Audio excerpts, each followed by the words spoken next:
And I'm not gonna wet the background of this one because I don't feel like there's a lot of big washes to keep wet. So I'm just gonna tape it down dry.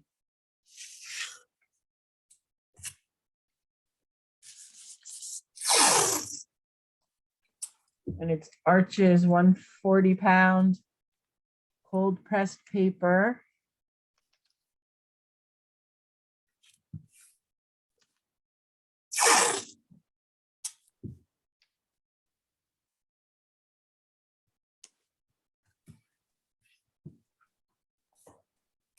That's funny. I already see a flaw in my paper. You do? Yep. What does it look like? It looks like, I just opened a brand new package of paper and it looks like a wet cup was put on it. You know, it's got a semicircle of Oh, strange thing on the, it's Arch's paper, but it's definitely not me that's done that because I just literally just opened it. wow. Is it from, is it from a pad of paper? Mhm. Yeah. Strange. I never really used the pads. I wonder if the pads are the same high quality as a block or a sheet. I don't know. I mean, it must be the same thing, right? It says 140-pound cold press. Yeah. Arches. Yeah. Yes, it must be the same thing. 140 pound. Well, is it a pad or not? How do you tell? Where you have to cut it out of the block? Is that what you mean? That's Oh, yeah. A block is when it's glued all the way around except for one little point, and the pad is just glued on one end. It's a block then. Oh, okay. Yeah, block should be the same exact quality. You don't leave it on the block? No, because it's too heavy to put up on the wall and be able to Trace the projection. trace Yeah. it. Yeah, so that wouldn't work. Hmm. But that's okay. I like the maneuverability anyway of just being able to put it on with tape and do it this way. You might want to, in the future, buy the sheets of paper instead because it's less expensive than buying a block. Yeah. If you take it off anyway. Yeah. I buy the sheet. This is from a blog, but the sheet from Brick and Blick, what its name is, it was so heavy. I could hardly make it smaller. It was different than earlier. You And get a it was 140. It wasn't 300. Oh, But it was different than earlier. really? That's weird. Yeah. They also have 90-pound, which is so thin, but it's nice for like greeting cards or something like that. Oh yeah. When I painted the sunflower, I had 300. But I think it was tough to get the paint on the paper. I have had it before, but it was not easy this time. So when I did the vineyard, it was 300-pound. Yeah. I think I had that too then. And also the Golden Gate Bridge. That But was now the 300? sunflowers, I don't know. The color doesn't stick to it. I don't know if I have it. I think it's me a little up and down after this pandemic and the COVID and all that. Did you get COVID? No, I haven't. And Oh, good. tomorrow I will have my 4th, the booster. Yeah, I heard they just did that for over 50 years old to get a 4th booster. Yeah. Tomorrow you're getting it? All right, I better go sign up. Yeah, we have CVS here, so I sign up both my husband and me, and we will get it tomorrow. Okay, good to know. I have to go get one also. I didn't Because realize it was so first quick. and second, it was such a trouble to have a chance to get the shot, but I think when as soon as they say now it's time, last for the third week, I did the same evening. They said then it was no problem.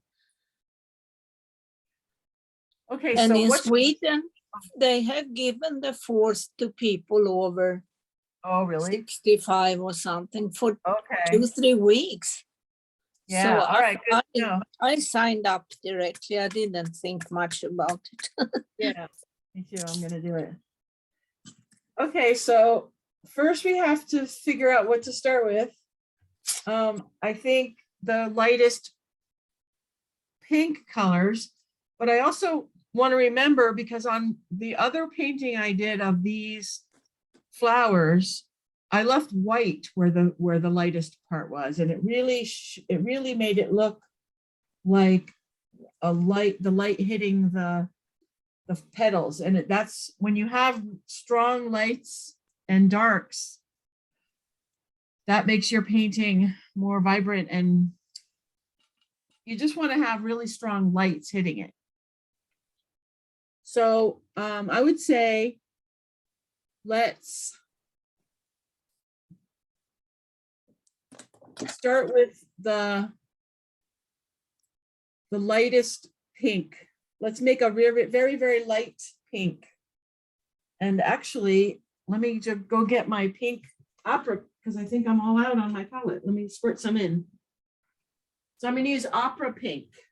Yeah, I do that too.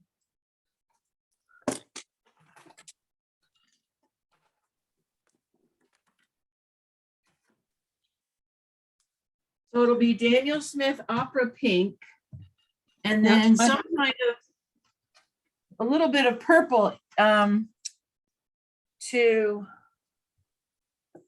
because the flower looks a little bit purplish, and the purple will be the shadows also. And then we'll need a little bit of carmine or a pinky red, like alizarin crimson or carmine also, because there's some spots that have like the little pointy, they're more reddish pink. And then when we do the backgrounds, it'll be a lot of purples and greens. And the whites are mostly around these buds, where it's it has all that little white speckly stuff happening.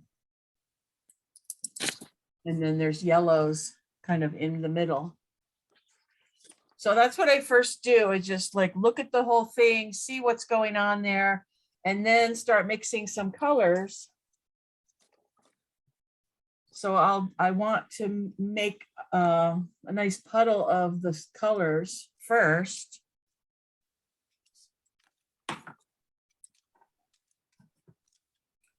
So I'll get some pink, opera pink. And then I'm going to look at the photo to see, does that, there is some pink like that in there. And it might have a little bit of red carmine. If I mix a tiny bit of carmine, it makes it a stronger pinkish color. So that's probably like maybe the base color, kind of. And then I need a purple. So I think I'll choose, I have cobalt blue here. So if I take some cobalt blue and make a puddle, and then mix it with some carmine, let's see what kind of purple I get. So that's kind of, I think it should be a cobalt blue mixed with an opera pink, because that looks a little bit maroon, and I really want it to be a pinky purpley color. There we go. So that's more of the color of that shadow, but it looks a little bit like it could be a little bluer. So you just want to keep adding colors to your puddle to see if you can get the shadow and the light and the shadow of the flower. So I think I have it. And then the very light there's like a medium color, which you could just put these two together and probably get. When a you talk medium. about medium colors, let's have you point to the photographs so we can tell which particular on the painting that you're looking at. Okay. So there is this very dark purpley color, and then there's some more medium purples and then very light. So maybe this is more like medium and this is very dark and this is dark down here. So if you're trying to make them. It's a little transition between, and this medium color here has more pink in it. So I would add more pink. It's probably going to be a lot of touching a little bit of each into the painting where there's a soft transition happening. And I do want to make the lightest part very, very light. So I would take just a puddle of water and then just have a little tiny bit of pink on it like that for the lightest part. Just a little touch of pink in the corner. So it's mostly water. And then you just want to look and see, you might have your carmine red. Carmine red, though, maybe it's too red, I think. When I put it down like that, it looks too red. So that's the experiment of, and also you can have, the best way is to put it on a little piece of paper first to see. So this would be my lightest pink. And then I would put the darker pinks. And then there's a purple area. So when you touch them all together, they make a nice soft, that already looks really pretty. And then the darkest, the very, very darkest. Let's do that then. We'll do what you're doing. We're going to make a little swatch so we know what color we're getting in each, what color to go to. Yep. Got it. And then there's some spots that are very, very dark purple. And so you can use, that's not Soda Light Genuine. Which one is that? It's a dark purple. All right, I'm going to tell you what it is in a second.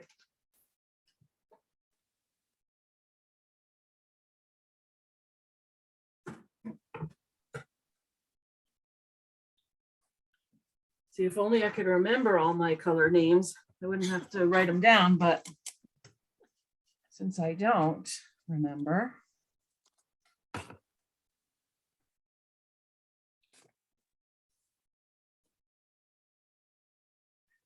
Moonglow. No, it's not. It's Shadow Violet. Okay. That's what I was using. So for the middle of the flower, that darkest spot, Shadow Violet. But if you don't have Shadow Violet, there's all those other ones. Sugar Light Genuine, Moonglow could be used also. That's this one. Moonglow would be perfectly fine if you don't have. Oh, where do I have that? Or you can just mix one, make a very dark purple with blue and red. Moonglow might even be better. So those are the colors, I think. Those look like pretty good colors for this painting. So that's what we'll do. It's really good in watercolor to have everything planned out, because you know how the best painting is when you put it down and leave it alone. and don't mess around with it too much. So if you can plan ahead really well, then that's possible to do. So I think I want to start with this flower back here because this one's the most important. And if we start with this one, we get a little the hang of what we're going to do. Because this one's a little more fuzzy and not, you know, it's not the main focus. This is the main focus, and this bud sticking up here. All right, so so I'm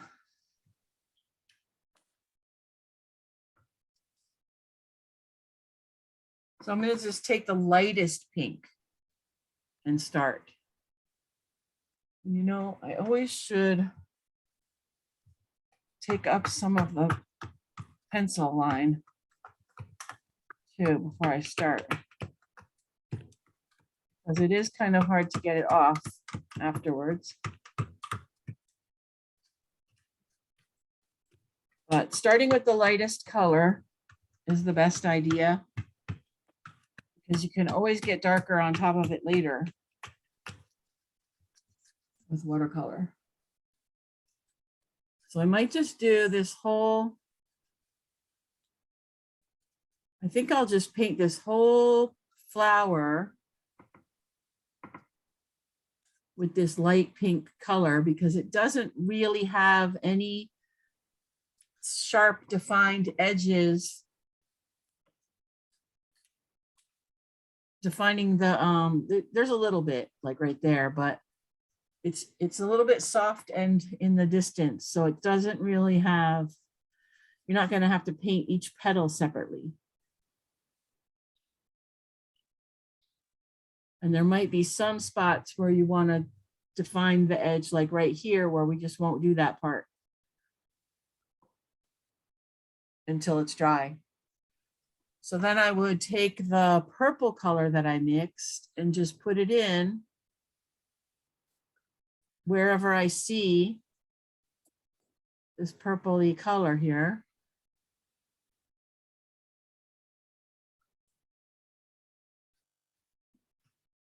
And then it gets much more pink, deeper pink in the middle. So I can add some of that. And you're really just letting the paint do the work for you. You're letting the water and the color do the job. You're just going to put it down and let it float around. And then if you see that maybe this part can be a little darker, you can add a little more. It'll dry lighter. And it'll need another pass on the top of it once it's dry with some more detail. But to start out, this makes a nice soft background flower. So that's all I'm going to do for that one. And I think I'm going to take my clean thirsty brush and just lift some color off of the really lightest spots.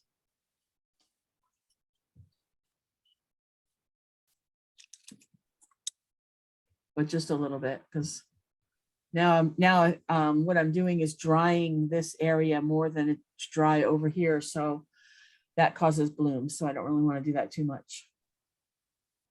But that one, I'm just going to let it dry now. And we'll see how it works out. But it was a good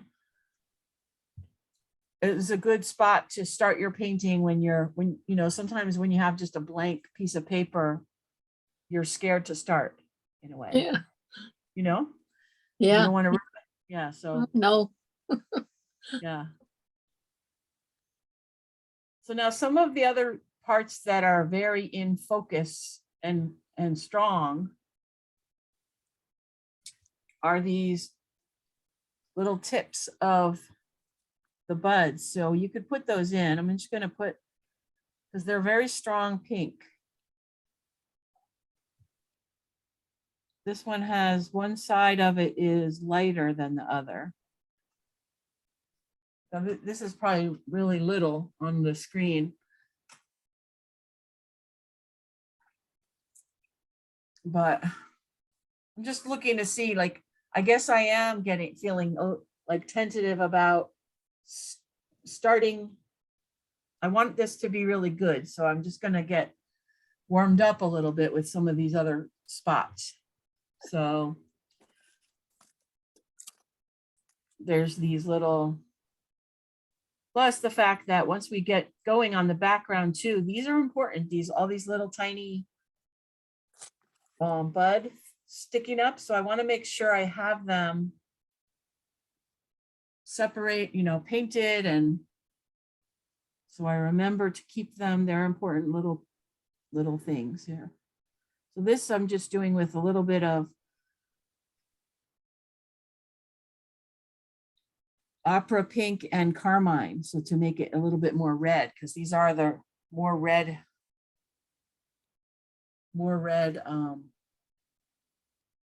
reddest parts of the painting.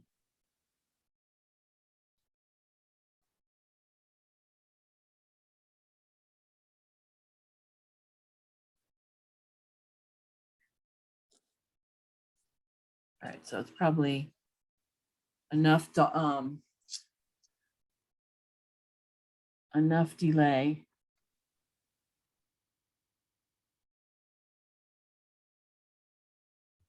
One little red sticking out here.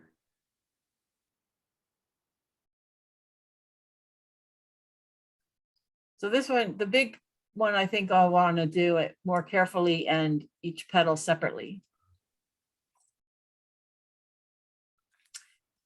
And I think they all will definitely need like one soft first layer and then go back and do a little more detail. So I think we could start with this one. Which one? Let's start with this one, because this one's touching here and I don't want to do this one until this one's dry. So the lightest pink, I need a very light, I need to make a place on my palette so I can make this very light pink again, because I don't want it to be red. So I just want to have a puddle of water and then a tiny bit of opera. So it's very light. Like I said, that other one I did had white, a lot of white on it for the lightest spot. And it must have been a different, I don't know why I did that, but it turned out really good. So I just want to remember to keep it really light on these lightest spots. On this is the lightest. This is like right here, the light is coming from the back, it looks like, glowing, and over here the light is hitting the front. So I don't know where the sun is exactly. It looks like it's coming from this side. It's coming from this side and hitting the top of this leaf petal here, but hitting the back of these petals here. So that's an interesting light source happening. I'm just going to paint the lightest pink all in this area where it's really light. And then now that it gets stronger pink in the inside, I'll just touch some stronger pink onto this part here and let it go up.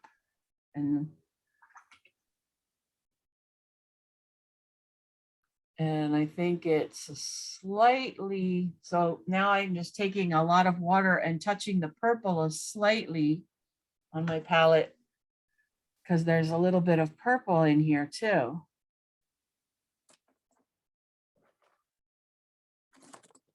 So I'm just going to put that, a little bit of that on top and drag it up. And then I can take the more purple color and go right next to it. So I'm going right next to it. So it's touching and it's just going to be a very soft edge because it's touching the wet. pink area.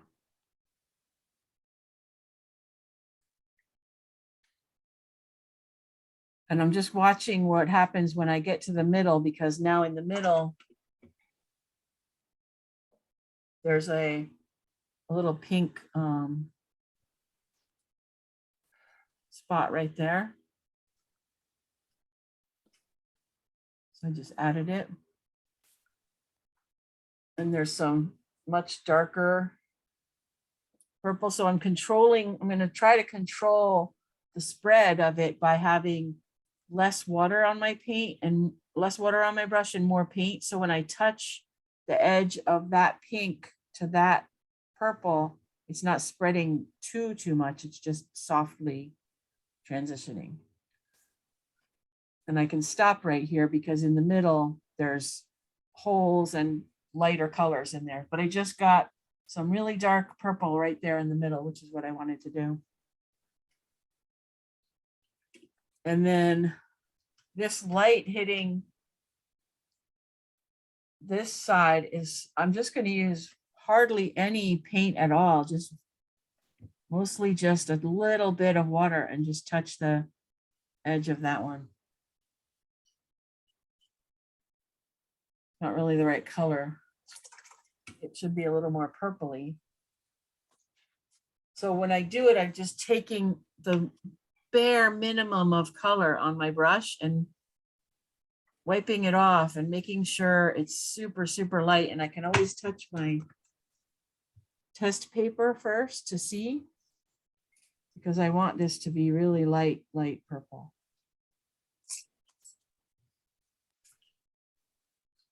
And then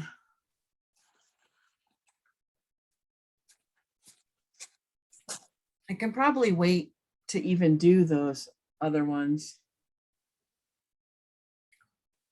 I'm going to lift this. I'm going to take some of this color off of here because really it's where the sunlight is hitting it and I want it to be really bright.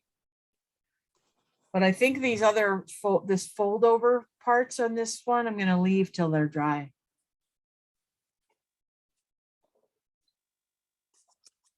It's not really a sharp edge, but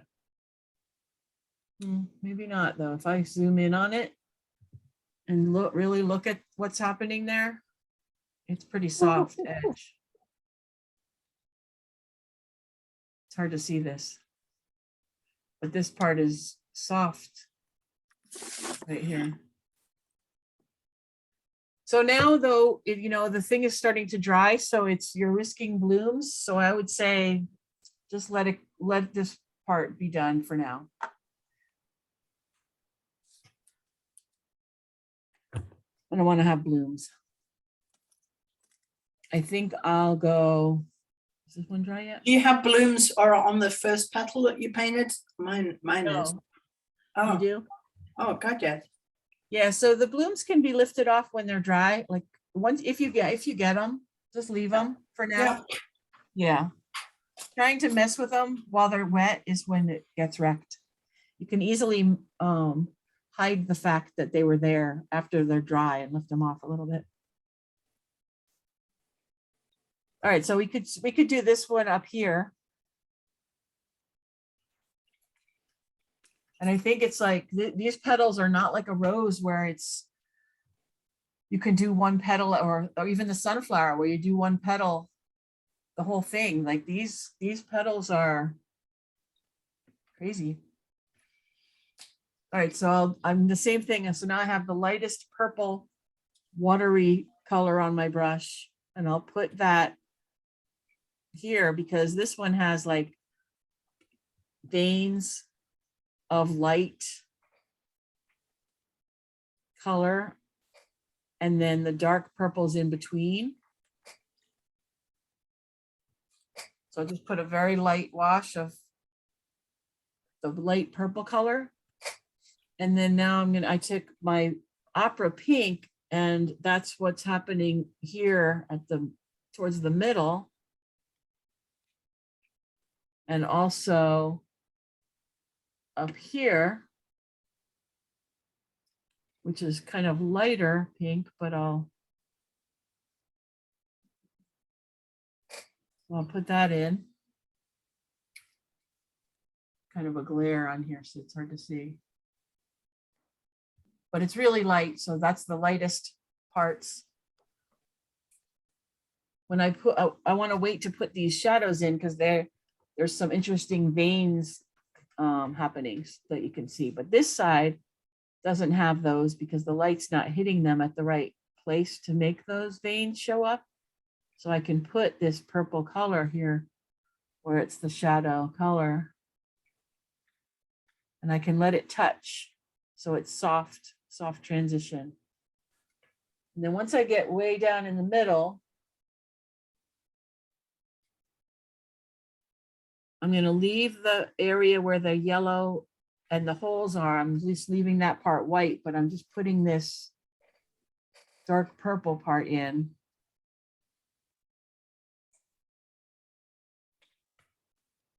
Trying to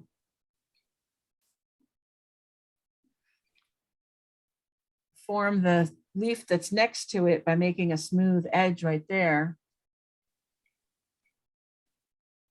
And then I can just drag a couple lines up through that purpley shadowy area. And then I have to go back to the pink again. So I'll put that, and this also has these veins. I don't know, that's just the second pass. That'll just be the second pass. But it's really light. So I put a little pink, and now I can just put water. You just have to keep on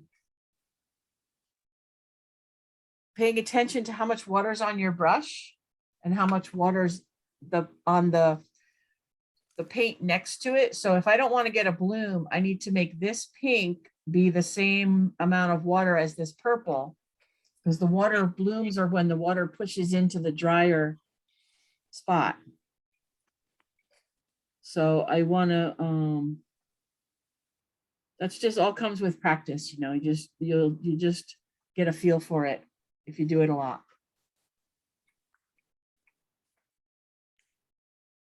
So it's darker on this edge here, so I put a little purple. So now you have like a soft petal flowing through, and then it's kind of dry already over here. Not really enough. Let me try to touch it and see what happens. Yeah, it's kind of dry. So if it's dry, you can go back in and make some of these lines that look like there's veins. So it's just really thin. I'll probably go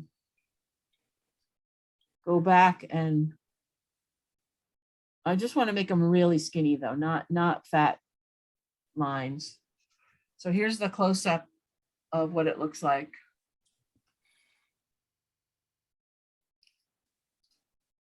And I could probably put a wash of light purple over the whole thing when it's dry to tone it down a little bit. I don't want them to be very strong veins, but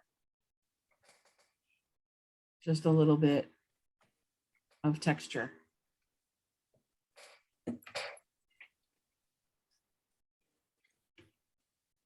And then there's a little bit of very much lighter purple on the outside edge. So that's good for now. Whoops, I my hand in this part.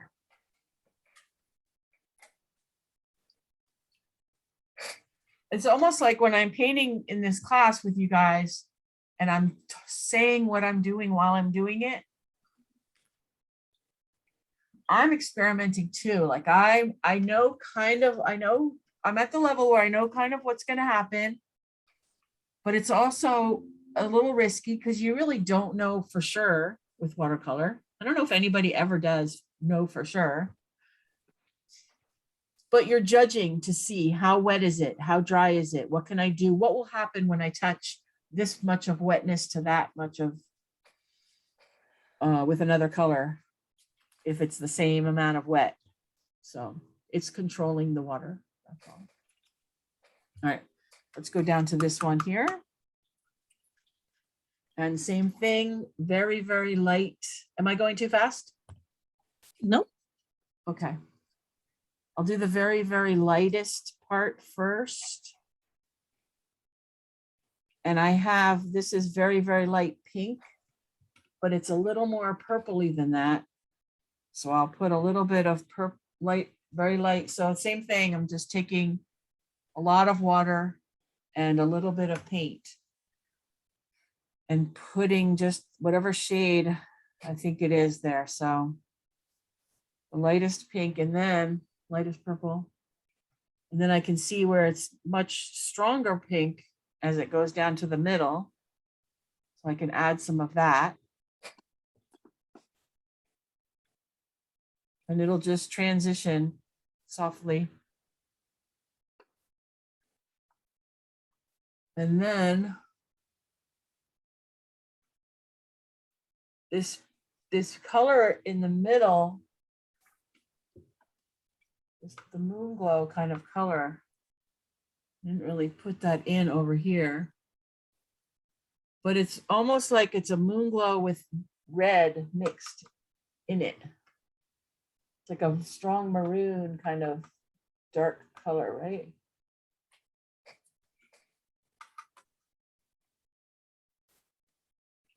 So it's kind of like this. Wow, that's dark. That's a very strong mix you have there. Yeah. Very But that might strong. be the best because when I put my liquidy one on, it just makes a big bloom. So either I guess I have to wait or. Yeah, it's just not, and over here too, it's just not the right strong color. I mean, that's the thing though, you can always put darker color on after, Yeah. but it's nice to put it on while it's there so it's a smooth, soft transition into the light color. So that's like the beauty of watercolor when you can do that. So I am going to put this strong color here.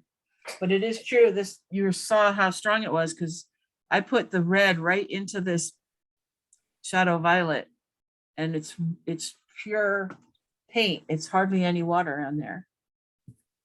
So I'm going to experiment and see because I think that is the really dark color I want in there in the middle. So now back to the very pale colors. And we'll drag it out a little bit. So if you're using up some of your purpley color and you think, oh, it's not blue enough anymore, you just make a little more, add more to your puddle. As long as you're using the same colors as you started out with, you can just keep remixing and making more puddles. Plus the fact that actually that looks really good. I had some reddish color here and then I just touched a little bit bluish color to it. In your shadows, these darker colors here, you can add, it doesn't have to just be one color. So if it's a lot of color on your brush and it has more pink, I would put that down and then I would take another brush full of color and have it be more blue and then put that down. And you can see that happening in the shadow actually, where it's changing from the darker colors changing from bluer to more purpley pinkish color. And it looks really good that way. So I would keep that happening.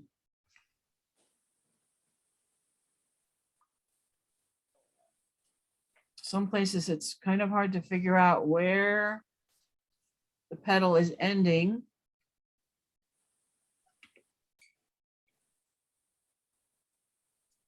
Because it really kind of smoothly goes into the one behind it, doesn't it?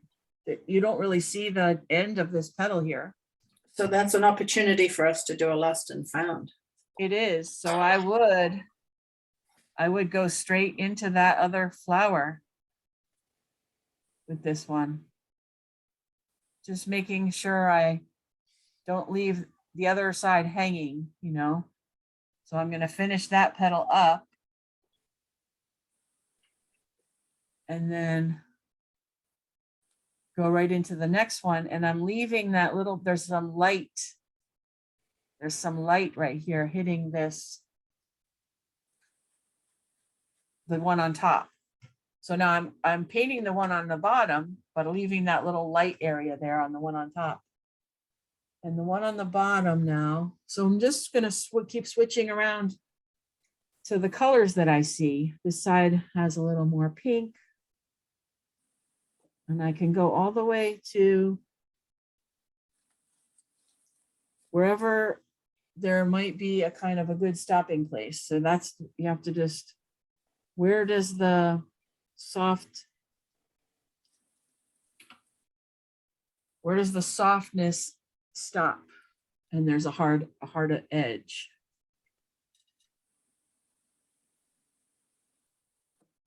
Plus I have to remember to, because I'm gonna have to go down into the middle a little bit too here. So I'm gonna just stop over here. I think, yeah, I think that's probably, oh, I guess it's right here. This is the light. Yeah.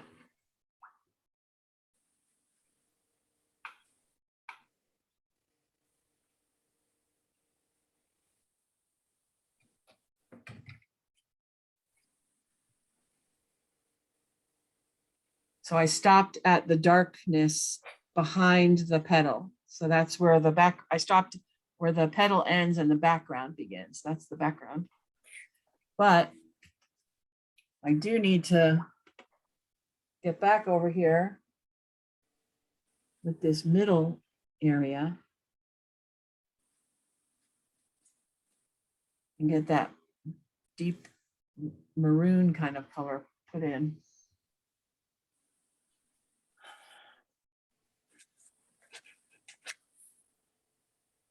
Which is, mine was too wet and it really blurred out, but you know what? That's okay. This is a petal in the background. So you want it to be nice and shadowed.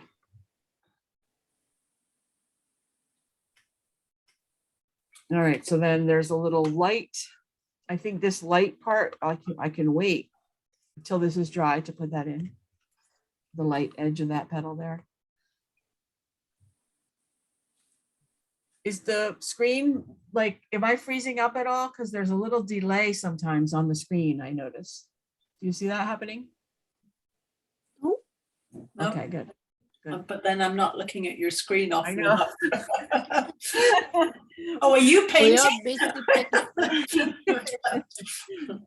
No, that's okay. So Um, now, I realize my colors are really way off. I've gone, as I always do, with a different shade of things than I intended to. So I want to be able to take a minute and just do some color mixing.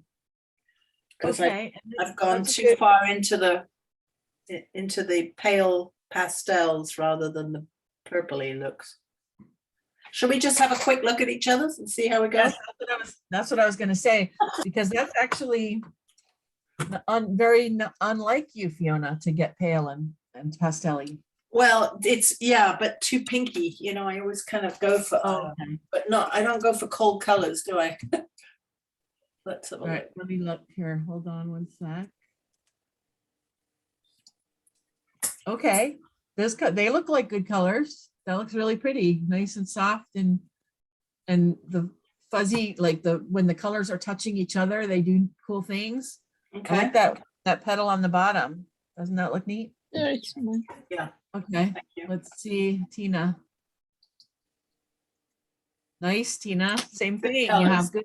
The colors are nice, softly mixing with each other when they touch each other on the edges. Very Yeah, pretty. but I have the problem too wet or too dry.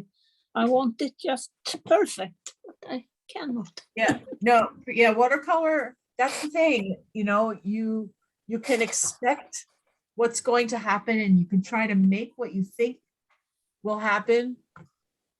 But then it doesn't Something always, else happened. and then something else happens instead. So So, but that's the beauty of it too. It's almost like magical too, where you're like, oh, I didn't know that would happen, but that looks good. So you have to be open to, you kind of have to be open to change and Yeah, something. You have to be open to being not totally in control. I think that's the key of watercolor. Yeah. If you're, I'm if you- good at not being in control. okay, that's good. I'm one, I'm like, I need more control. But in painting, I understand that's what's going to happen. So it's a good exercise in loosening up a little bit. Yeah. In oil, you can be more in control, I think. Because you can Well, make it do what you the want. problem I find is you've got granulating colors, like the purple is granulating, the opera pink, we all know granulates. So when you're mixing opera pink and purple, there's a lot of different sort of textures and granulations going on. And for something smooth like a petal, I'd really rather not have all that granulation, but I this guess we can always do a wash over it of something like with a bluish something. Well, this flower does have that kind of look to it, doesn't it? It has so many little odd, like granulation looking things happening, it seems like. Yeah. This is an interesting flower. I don't know what it is. All right, now I think up here is dry, so we can do this one up here. This one looks like maybe the easiest, but now I think now you have a feel for it, so it's getting easier, I feel like. Yeah. Okay, so if your pink is getting dirty, you could start again and get, because I feel like my pink is getting a little bit of blue in it and it's getting a little purpley. I'm gonna just wipe it off and put a new spot of opera down so it's fresh. Because every time I mix it down here and, you know, let these things touch, this starts getting dirtier. So I just want to have a nice fresh color here. So I'm going to put it down on these light spots. And this, so I always want to see what's the lightest part of this petal. And it's this little end that sticks up here, this little round edge. So I'll make sure that it stays light. And I'll paint all these light spots.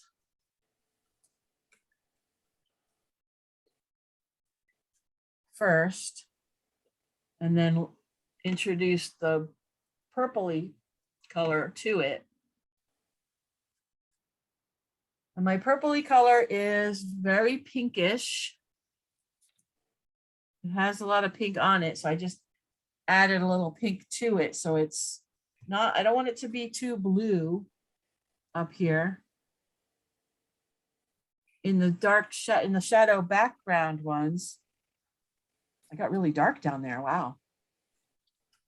So yeah, that's why I'm like keeping it lighter up here in the top, because this is the lighter part, even though there's a shadow on it.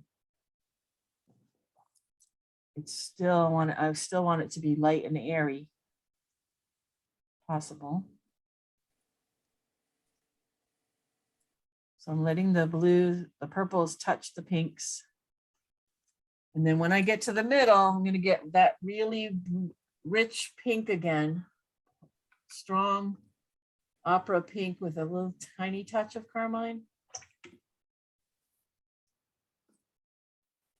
So this is really strong here.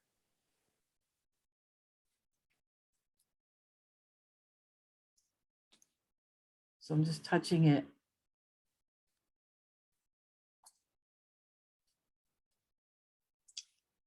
Try to figure out where it ends.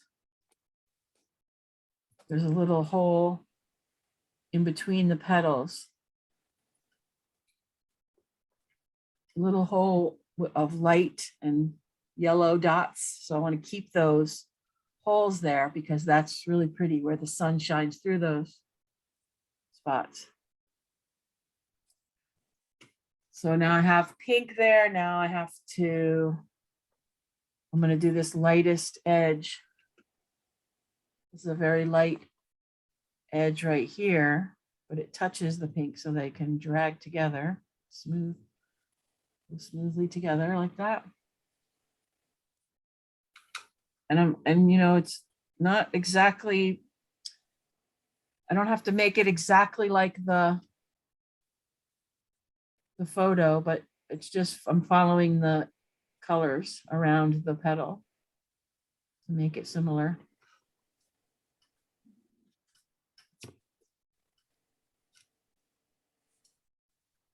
So that's kind of a hard one, actually. I thought it was the easiest one. Does it seem harder to you too? I think it's starting to dry, so I'm like, I have different wetnesses of colors on it now, so I have to stop.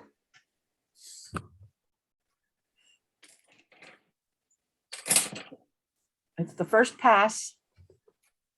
I think I can go down to the finish this other one here that we didn't finish because of it being a place to be more controlled. So I waited, but now I can fill this part in with this darker medium purple. It's kind of not as dark. It's like a little folded over shadow kind of thing. I don't know. And then really, really light. I think it's the lightest spot. So I'm going to leave it white up there.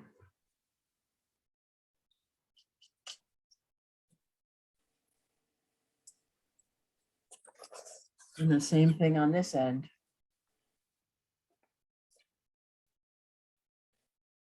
A little bit of a darker purple and then a light, very light.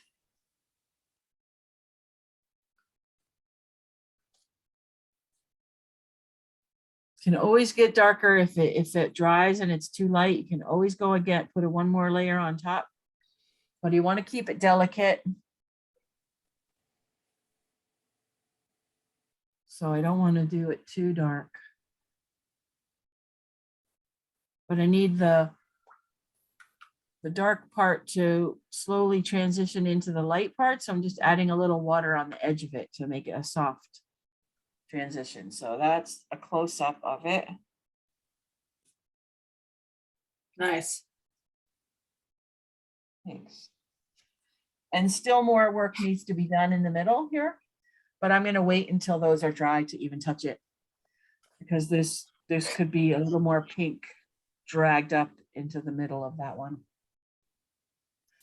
And that's the thing, we'll go over the whole thing again to add little bits here and there, but this is the main basis of it. So this one is next. Okay. And so yeah, same thing. So I'm going to start at the top of it with the lightest purple, purpley pink.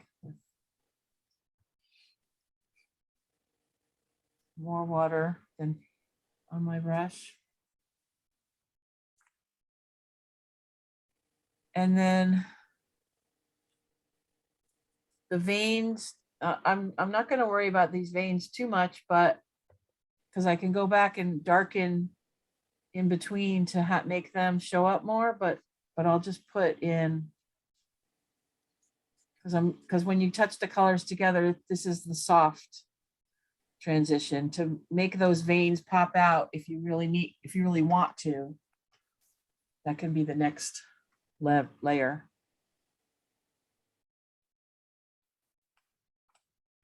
But for now, I'm just going to paint the top of the vein color.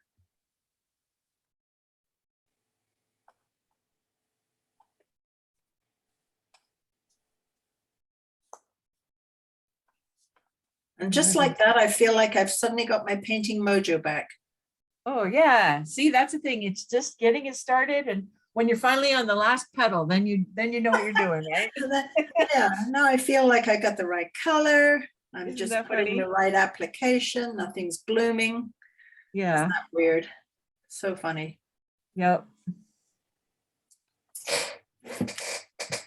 I've had that happen so many times where almost done with the painting and I'm like, oh, that's what I wanted to do the whole time. That's the color I need. Yeah, what the heck? Now it looks good. If only I did that in the whole thing. Yeah, maybe we should always start off with some incongruous little bit that doesn't show. Yeah. Well, that's what the kind of why I was like, all right, I don't want to touch that biggest one first. So Yeah. it was good to start with this one. Because now this one's dry and now you can see the little places where you can go back and add. But anyway, I should stop talking about that and pay attention to what I'm doing here. So right now I'm doing the very middle because if I can touch the middle with this maroon color while it's still wet, it can be a soft, because it does go softly into the petal.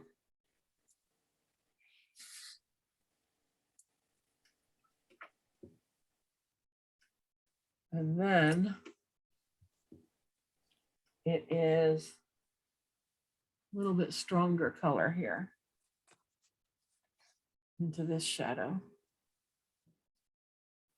So it's kind of that middle color, almost softly transitioning.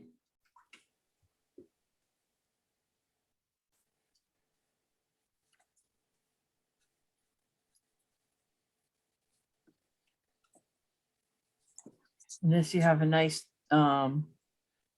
smooth edge for the petal next door with this little shadow. I think this little shadow, I don't know what it is from. Is there something sticking straight up out of the middle of this flower that's casting a shadow? Yeah, over I here? think this is the stamen, the sticky outy thing. Yeah, either that or it's one of these behind that it's casting a shadow over here. Hmm. Something's going on. And then I never did this shadow over here. What happened over here? I guess I just wanted it to be a stronger line, so I didn't do it yet. So there's that one.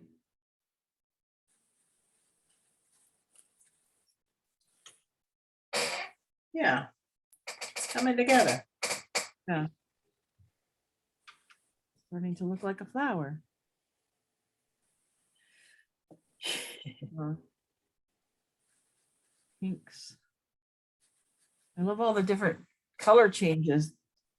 You have to really be on the ball to keep up with it all. I did get a little bloom here, but I kind of like how it looks. Sometimes when your blooms are dry, you like them. What is it? How does yours look, Fiona? Did you? I got some nice little striations because I chose a better color. So yeah, I'm happy with it. So what color are you using? Well, it's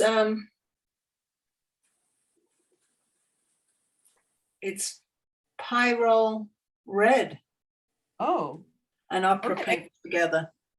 Oh, is that an orangey color? No, pyrrole red.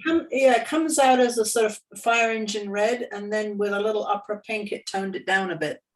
Wow. Okay. That's okay. It's starting to look like a flower anyway. That's as Cindy would say, starting to look like what we're intending. Yeah.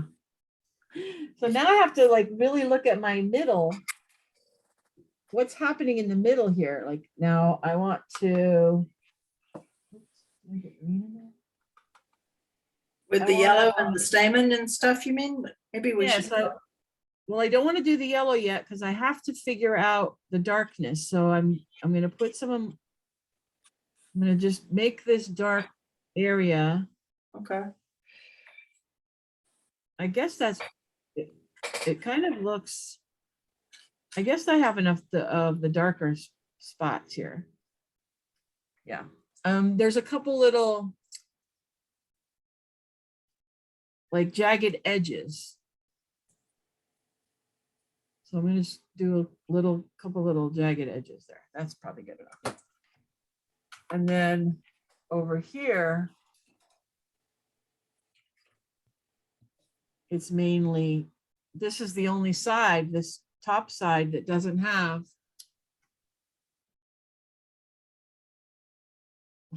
Guess who? Lost you. Yeah. Sorry. Phone call. Stopped me. Okay. So the middle.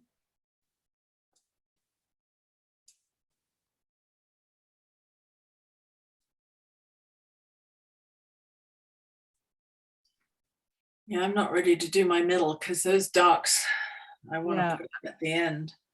Oh, really? Okay. So I'm just adding the pink in the middle because there's a little pink dot in the middle. And the rest I'm going to leave because I'm going to add a little bit of yellow in there Yeah, at the very end. okay. So- Well, add the pink little spiky Yeah, I bit. just put that little pink in there. Okay, let's see.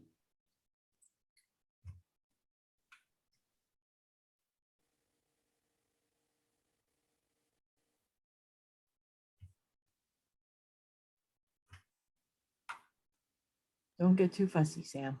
All right. Close.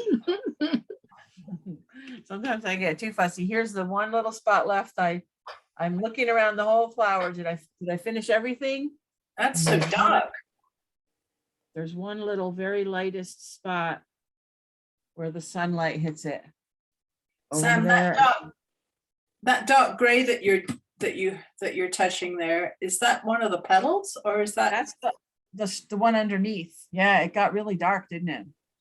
Yeah, it looks like black background color right now. I think I'll do the rest of this flower now. Why not? Yeah. Yeah, it was so wet that it didn't control, the colors didn't get controlled very well. But I'm not gonna dwell on that. So to make it recede then, should we add more blue? Should it be more cobalt? Yeah, so that, yes, this could be bluer. Well, there is a lot more of the shadow in it. It's really going to be the same shadow colors. I just got a little darker than maybe I wanted, but I think it'll be fine. So now this is the part where the sunlight's hitting that petal. So I'm just going to put the lightest part in. So I always do like to start with the lightest parts.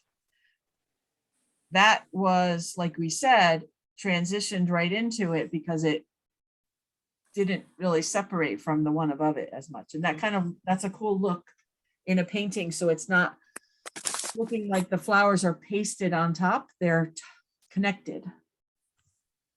We could do that even right here too, where this one can be transitioned so we can try to get that same color over here and make it transition into the background. All right, so when we do this petal here, we have to remember this stem with all these little sparkly fuzzy things happening. Mm-hmm. So we're going to negative paint those as we do the flower behind it and on both sides. Okay. Okay. So that's one thing to think of when we're doing it. So if I wanted to start over here and do this one, I will go with the purpley light color. And I'm just going to make little speckles as I as I go near the stem.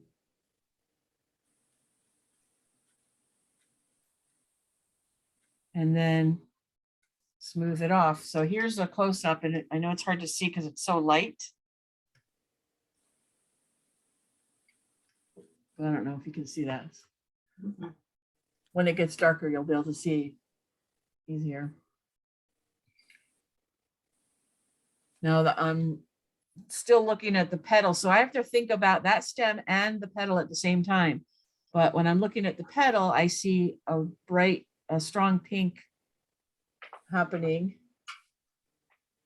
as it gets towards the middle.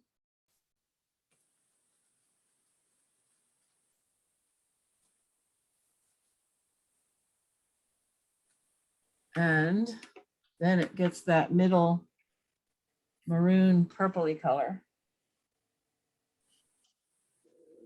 But not a lot on this part. But I just want to do a little bit so it can connect it to that strong part I already did. I'm trying to match the color that's next to that one. This one doesn't have a lot of that.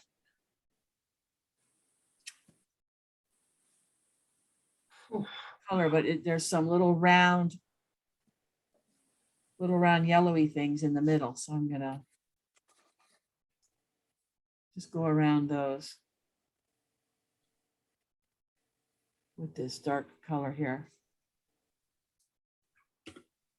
And then I will get my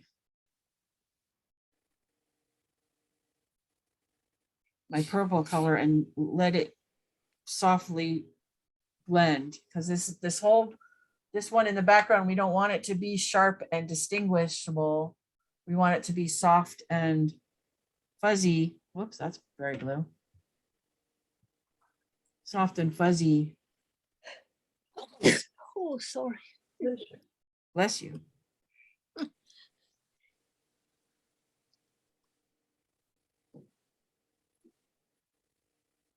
So I'm just gonna do the soft, fuzzy, shadowy color and leave the lightest pink color. I'll leave it white until the very end, and then I'll add a little light pink on top. So now I have to go the same thing next to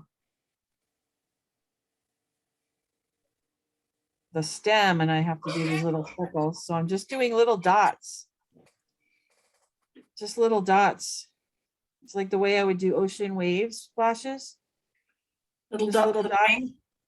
Is Little it tiny- little? Yeah, little tiny dots of paint. And then going up close to the stem, and then just smoothing it off into the flower. So I'm leaving little white spots around the stem. Could you do a zoom in so we can see detail? Okay, let me Please. just put these, I'll put these bright pinks here that looks like they're there. And then I'll zoom in. Oh, that's cute. Okay. And then the So it's same on the other side. Yes, and then the same on the other side. So it's just little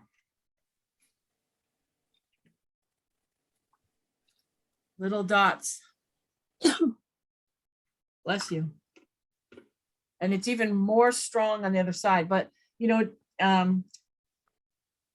because the sun's coming from this side. So, but these can always be toned down if it feels like they're too strong later on. But you have to put them in to start with anyway. Mhm. So the same thing here. So I'm just going to put the pink on the edge of this petal. And then when I get close to the stem, I'm going to put dots. And I'm not doing it inside the stem. I'm putting it on the outside of the stem, because the stem is there, but these little dots are outside of the stem. So you can see my line of the stem, and my little dots are outside of that line. Yeah.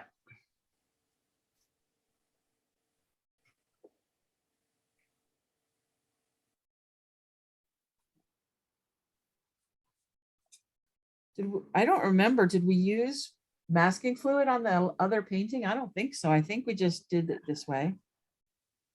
But I can't remember how I did that one.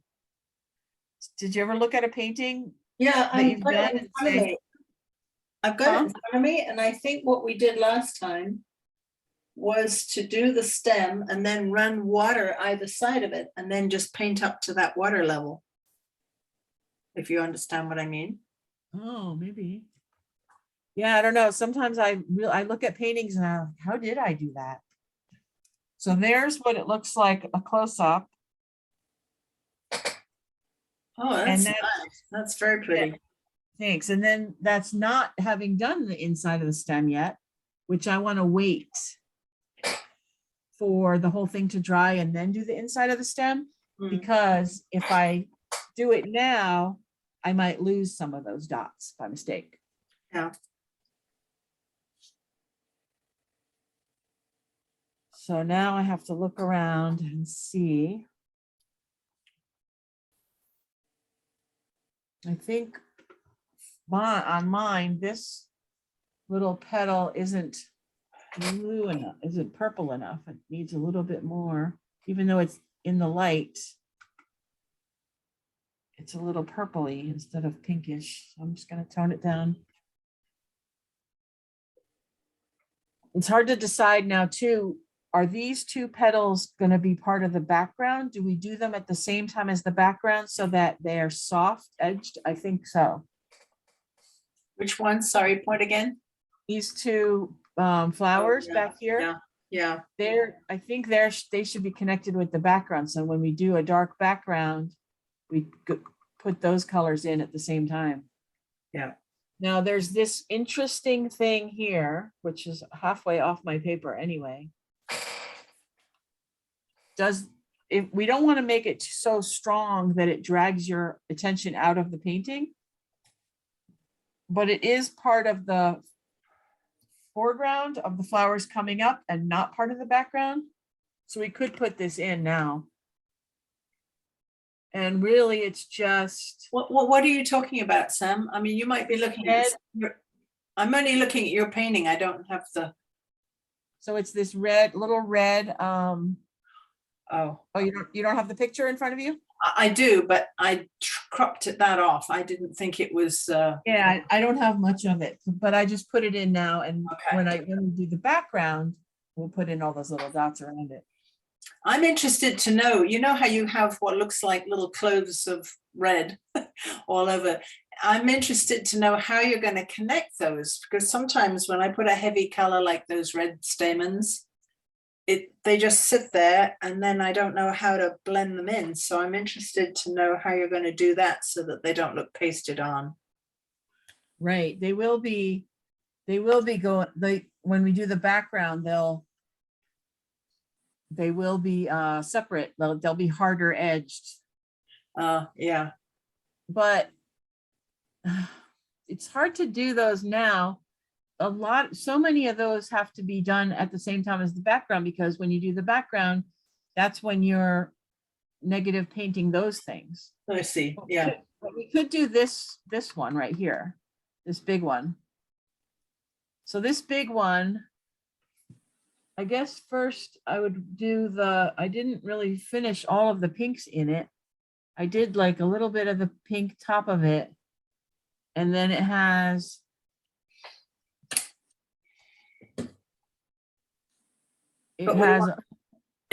you wanted to do the greens later though.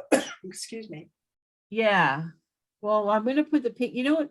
This reminds me of like the Queen's crown, where it has different colors on top of, I don't know. Do you know that kind of crown I mean? Where it has like a underneath color and then another color on top. Just kind of reminds me of that. I don't know if that makes any sense. But yeah, you're right though. The outside edge has to be done with the background. Is this part dry enough yet? I kind of want to do this stem. This is a hard decision because like you said, are we going to start mixing the greens now? I think we have to. What else? Well, let's do that little faint guy on the bottom right then, that's sort of going to be soft edged and diffused back there. Well, this one? That should be easy. These are going to pretty much be at the same time as the background. Oh. Because okay. We'll go up to the edge of them with the background color and then do those so that it's a soft edge. Oh. Like the way some of these are softly touching each other. So we want it to be like this and this fuzziness. Mm. But I think it is time to, actually we could go back and let's go back and perfect this one then. Okay. Because there's more to do on top of it and it's dry now. Okay, so it's this strong middle color. I'll try that first. So it's the strong pink mixed with some kind of moon glow, or it's the upper pink mixed with like a moon glow or some kind of dark purple, reddish purpley color. And we just have to determine where it is here. So I think it's like, goes like that in a little V shape, like a little heart shape. Looks like a little heart. And then it's strong opera pink all around it, going out.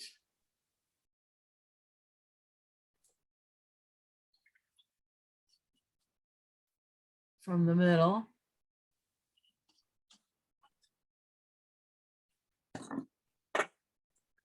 I'm just doing little sprays of pink going up.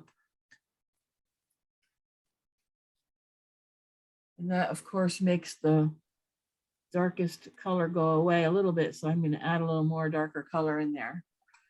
And now, before it's dry, I need a little bit more. So this, the second layer, it's very light color, because like that example of two pieces of colored glass, one on top of the other, they're both the same color, but when you put one on top of the other, it makes it very dark. So you don't want to get so dark. So you just want to use very light color, or even just water at this point if you're going on top of a color that is already dark enough to spread this out smoothly. And now's the time to get in all these little shadows that are hard edged shadows, cast shadows. So it's like the petal is casting a shadow on itself. So it's a harder edge shadow. Form shadows are the soft edge, wherein like right here, when it's the petal itself moving into a shadow. And a cast shadow is when something else is putting a shadow on top of it. And this side too has this hard edged shadow right here, where this one petal separates itself from the one next to it. So I'm just lightly putting in more colors on top. I don't want it to get too dark because it's still in the sunlight. But it's not, it's still a background flower, even though it's bright in the sunlight. And this might not look like anything right now, but once we put the background in, it'll really pop, because we're trying to stay light on these colors here, most of them. We're just getting dark in the very middle and some of that parts. But mainly, we're going to stay semi-light. I'm going to drag some of the color off of here. I'm just going to scrub a little bit because I got too dark, and it's not looking like it's the same flower, these two. I'm just going to soften the edge of this one a little bit so I can make this flower connect to its brother petal over there. So what I did is I'm softening some color right there, and then when it's dry, I'll add a little pink to that spot. Because when I first did it, it didn't the color mushed into itself, into the one next to it, because it was so wet. I didn't have enough control. See, you need control. All right, and then I noticed that I didn't finish this little, I can add the little pink area to this one. Very, very light.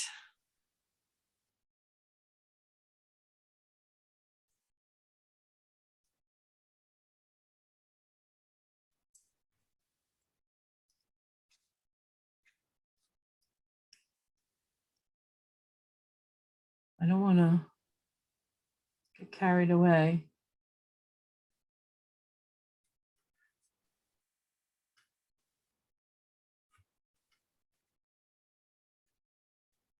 So are we stalling or should we do the background?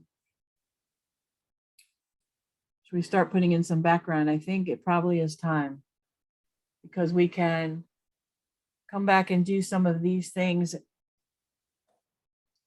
Yeah, I suppose you're right. later, but I think it is because really these three flowers are the main part and then the background is pushing everything back. So for the background, you want to use the same colors that we're using here, Hmm. plus green and actually dark, like some rich purple. And so, and we also want it to look like, so we're going to still paint some of these things like back here, there still are these stamens sticking up, the buds sticking up. So you want to see them sort of. Not really strongly because you can't see them very strongly, but we're going to put the impression of them there. The indication of them. So it's not just a big blob background, it's the indication. And so it'll be, there's some blues back here too, and that pushes it back. So what we want it to look like is these flowers are sticking up at us. That's how the other painting looked when it was done. And that's how this, because this is, you're looking down on these flowers and they're growing up towards you. Okay, so we're going to need a lot of this green and purple background, and you really don't see so much green. I think my mind is telling me it's green, but I'm really not seeing a lot of green in there. There's a little bit, but what is the color that you see? Purple. Yeah, a lot of purple and little touches of blue and then little touches of green. So, Yeah. and it's not really like a strong purpley color either. Down here is a lot of greenish. So when purple and green touch, they make kind of a dark, rich color together. So it's going to be a lot of that. It'll be touch a little bit of green, touch a little bit of purple. You want it to be nice and dark, but you also want it to have light spots. So you can see over here and over here, see there's little dots of light, little lighter spots. We don't have to get totally dark on the whole thing. We can have little secret treasures poking through. All right, so let's just make some. Can we put our secret treasures in first and then cover up or get close to them? How? Yeah, as we go around the painting, we'll be doing both at the same time so that they're soft. Okay. And like sometimes you've done, you can always scrub some out at the end too. Yeah, I've never really, I don't remember how I did those, but I did like the effect. I think I covered it. I think I put the yellow, say, down first and then covered it with black and then scrubbed away to reveal the yellow. But I know you didn't do it that way on that last painting we did, and I was really struggling just dropping dots of color in because mine all bled and merged together. Yeah, so it's a controlling how much water you're putting down with paint. If it's just the right amount, you can keep the things a little bit separated. Like over here, I didn't have just the right amount. I had too much, so it didn't stay separated. So I just dragged the same thing. I just dragged some of that color off. Yeah. And then when it's dry, I can put the pink back on. And those are the things you can do too if you forget to leave a little bit of the lights back here. But I think I'm very happy with that back left petal. It looks really good once we put the dark purplish. This one? Oh, yeah. Yeah, that looks so nice now. Yeah, mine looks a little dark, but I think everything's looking really dark now, but I think once the background goes on, it'll be lighter. Yeah. See what happens. And then there's still these little veins and things to work out too, but that can be done. So now I'm just mixing some green. So I'm making a big puddle of green, and it's dark, dark, dark, dark green. Phthalo green plus quinacridone burnt scarlet And if you have a green straight from the tube, you can also use that. But I would say you mix some green with some burnt sienna or quinacridone burnt scarlet. You just want a nice, rich, deep green. And then you need a yellowy green. So you could do some, put a yellow next to it and make a puddle of yellowy lime green kind of color.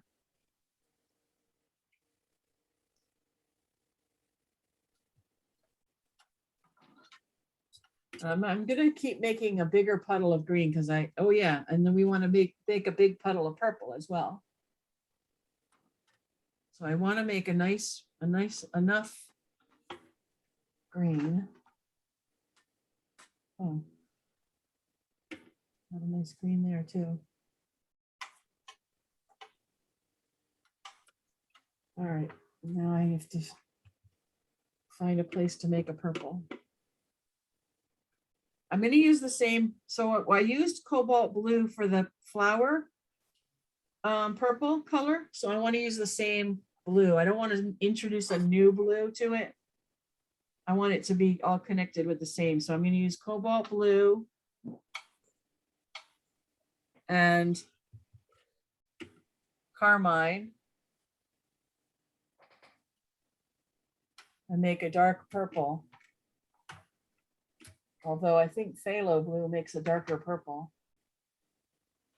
But if I use enough paint, I can do it.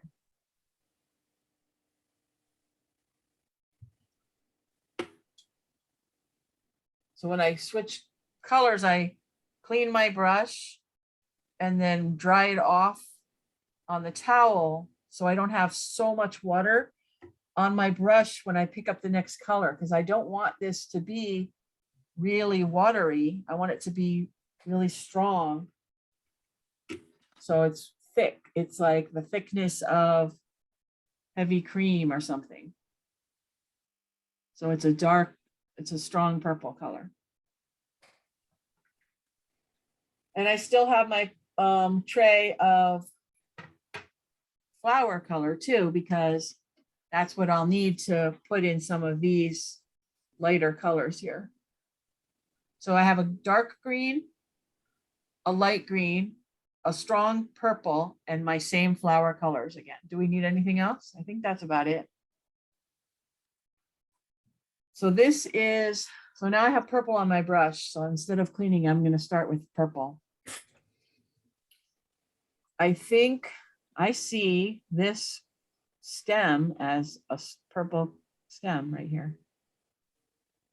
So I'm going to start with that. And then I think next to it looks like a big purple area. And then it has those fuzzy dots. So I'm just going to try to make some of them a little bit here. And they're not going to be much, there's not much white to them, but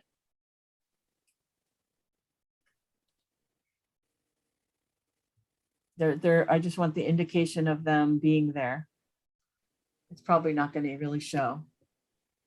But I don't want to do too much purple all at once. So now I'm going to switch to green and put green right here next to it. And I'm just going to go right up to this flower. I see, I have to keep on cleaning the brush. It looks like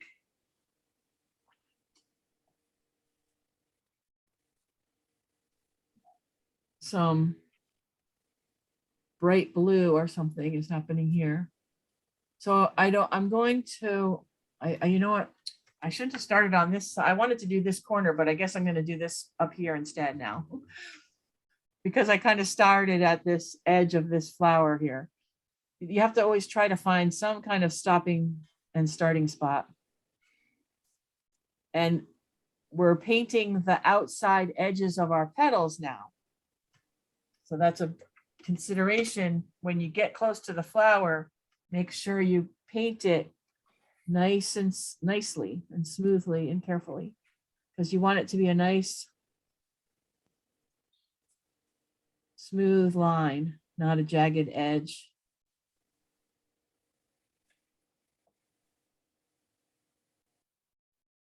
So I don't want to do too much purple.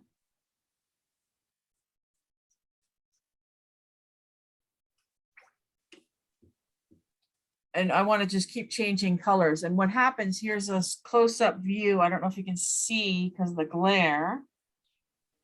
Can't really see, but it's doing some cool things, like the colors are mushing together and they glow a little bit.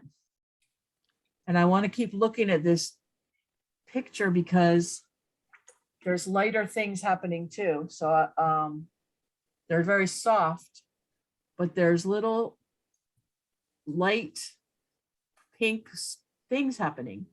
So I can touch some light pink color to it and let it be very fuzzy. And then there's some blue. It's not as dark. So I can put a little there. And every time I clean my brush, I get more water on it. So I'm getting my background's getting a little more lighter, more watery. I might have to add some more color to my puddle, some more paint to my puddle before it gets too wet. So when I clean my brush to switch colors, I like to dry it on the towel in between each time. And I have to kind of go fast because otherwise I'm going to get a hard edge, and I'm trying to keep everything soft.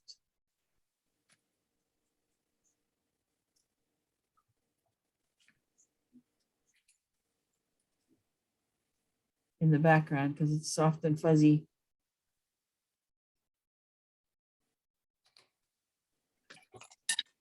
But it's not easy because you have to try to see where your stopping points are. And I think I have to go all the way at least over to here to where this one sticks up, or maybe somewhere around this, like I can leave this little tiny hole and stop. But I have to keep going until I get to that spot. You can always make you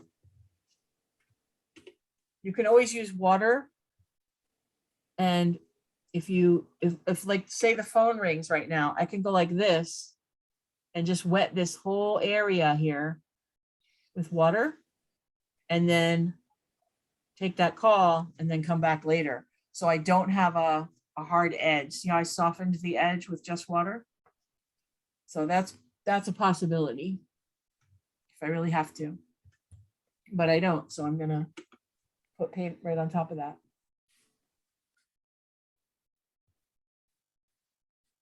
I have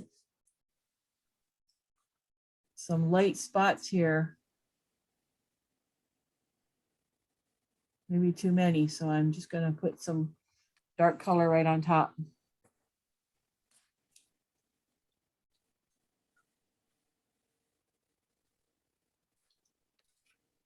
And if you get blooms right now, that's okay. I think I'm just getting some by mistake here.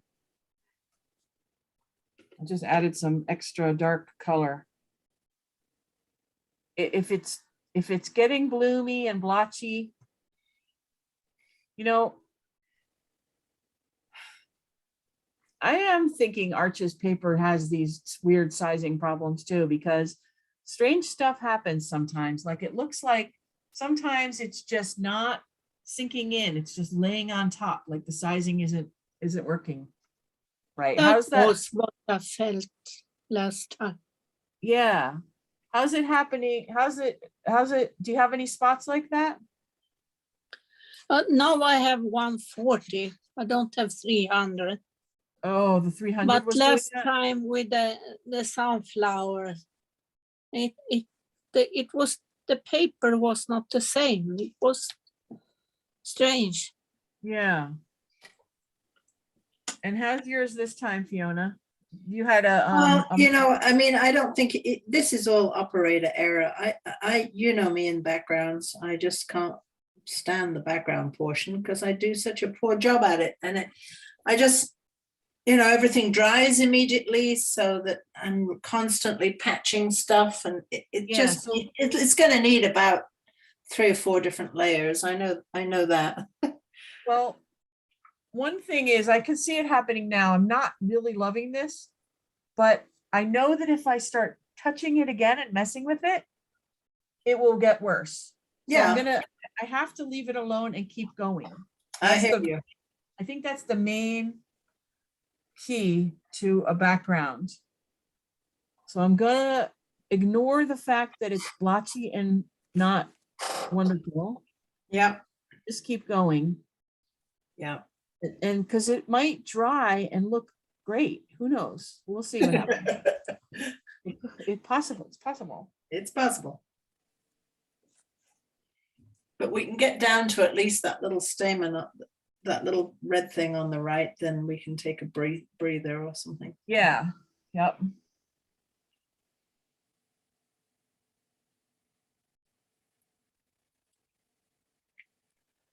And maybe it's the paint. I'm not sure. But Yeah, let's blame the paint.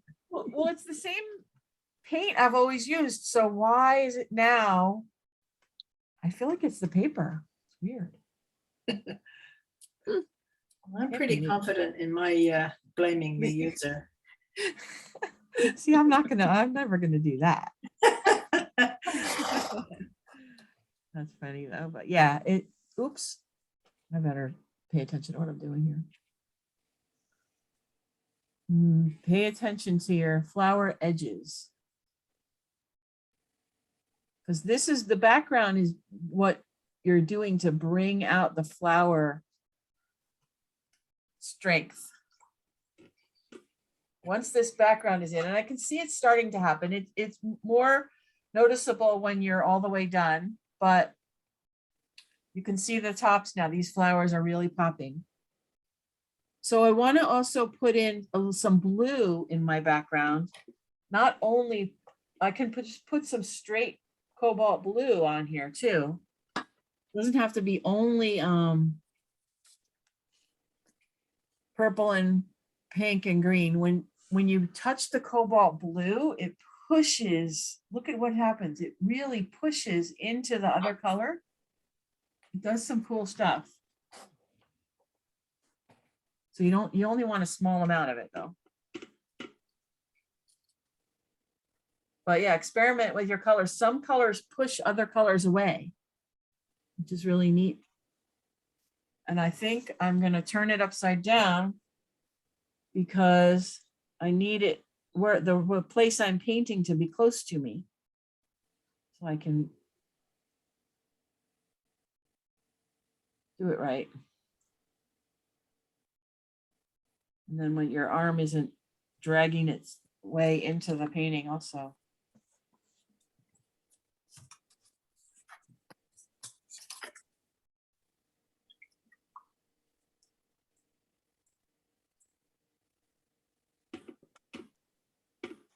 So yeah, so I guess we could just keep going around. We might as well. This first, I really forgot to do this one right here, it has those little dots. So when you get up to this first bud, you're gonna want to make some of these little dots in them. So I just did a little bit of those little dots to have a fuzzy edge there. And we'll have to do it again when we get to the other side. And then this one sticking up, you can barely see, but it does have a stem. So I want to make a pink. I'll make a pink line down here so I remember to do that.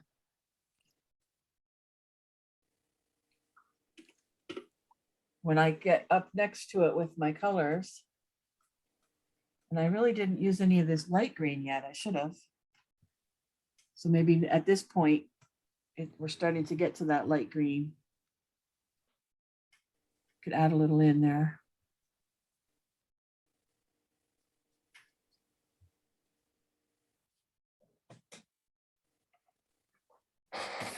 And I think the direction of the painting, the background paints should be in this up and down direction too, because that's what we're trying to, Take the viewer.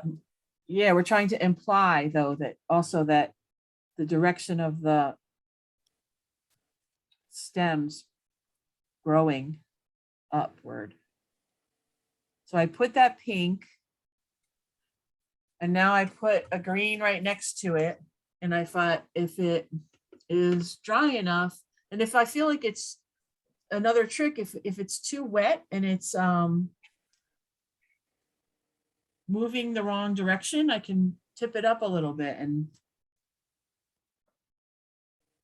but you have to watch out you don't move your other colors into some wet colors into some dry areas.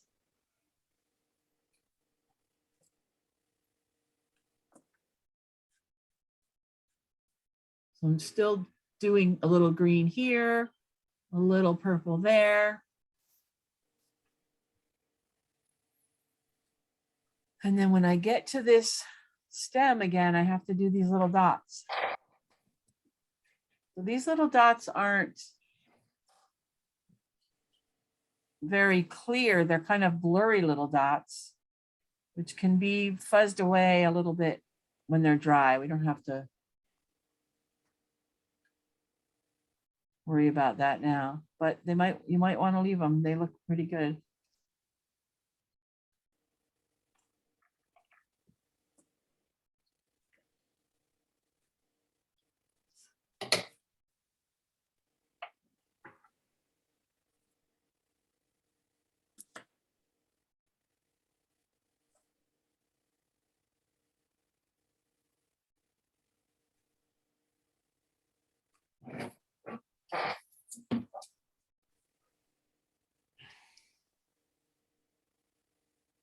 So I'm just going to go on the other side of this thing. I guess I need to It make. does make it, if you stand back and look, it does pop out a bit more anyway. That's good. Yeah, so it does make the flowers themselves. Now those flowers look very light. Before they were looking very dark. Uh-huh. So it's a good cool optical illusion that that's why it's hard to know how dark to get in the beginning. Yeah. Because you want to make sure the darkest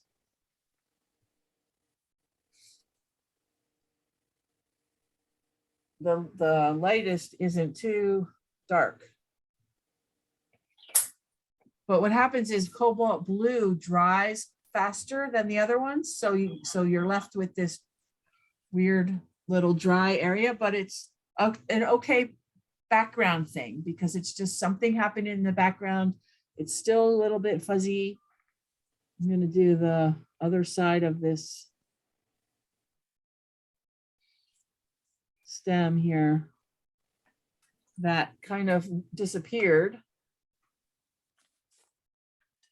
So I'm going to add a little more pink.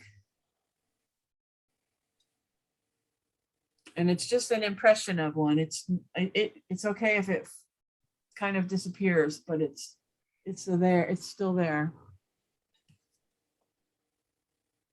Now I have to decide which way to go here. I guess I better finish this top corner. This flower up here, it's not really a flower. It's like a bud. It shouldn't be so crisp and clean, but and actually there's stuff around it that's you kind of get some purpley, light purpley color back here in the background in this corner. So I'm going to add that color. And I don't have to have this thing exact. But like, it's not the most important thing, but it's there. So I'm going to just let it. I'm just going to let it be white now until later. I can add more into it.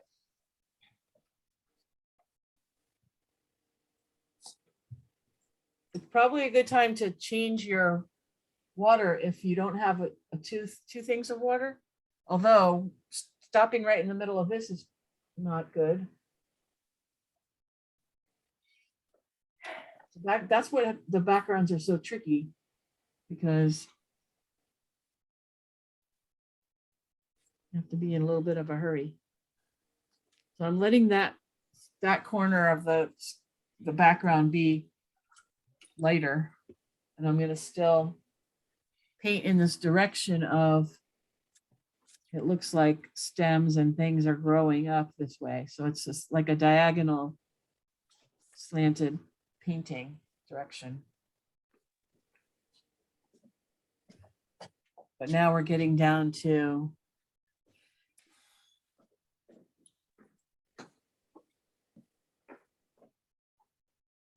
more detailed stuff here.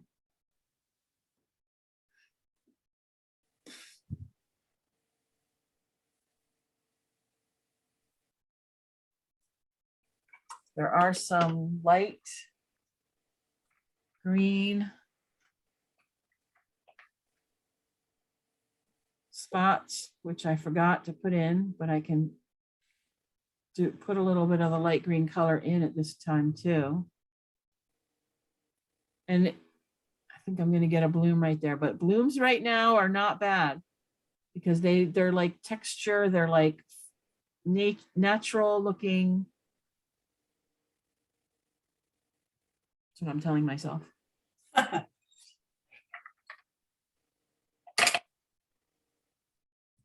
They're really okay at this point.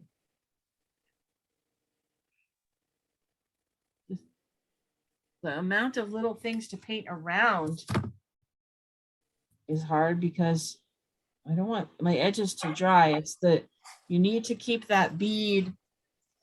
You need to be wet enough to keep that bead wet so that you can go back in later. So if you see a bead starting to dry, just wet it, like the edge here. Keep those soldiers in a row. It's the bead of The drum. Yeah, the bead with a D though. It's like the wet edge. I need this all edge to stay wet so I can keep it going. And I don't want anything to dry. This dried over here, but it's Are okay. you saying the bead goes on? Yeah, the bead. What are you doing with the puns, Fiona? Sorry. I'm just So gonna have to Yeah. do so many layers over this. It's just, I would show you, except I'm working so feverishly, I can't stop. I know, I can't stop to look either. So now I'm gonna I'm gonna go tuck into this underneath this flower here. And when I get under here, I see that there's pink in there. So I have purple on my brush now, but I'm gonna change to a nice strong pink. And put that under here like that. But I know it will all kind of disappear because the other colors are gonna wipe it out, but I started with it there. So when I put the purple next to it, some of it will stay there. And I don't want it to be very obvious either. It's just when you're really looking at your background and you're seeing all these colors, you're other people don't see that, but you're looking at it and seeing it because you're studying it so hard to figure out what color to put next. And it just makes a glow happen in your background. This looks like I have little church steeples. Does yours look like a little church steeple? It's kind of cute. I'm not down there yet, but yeah, I can imagine it will.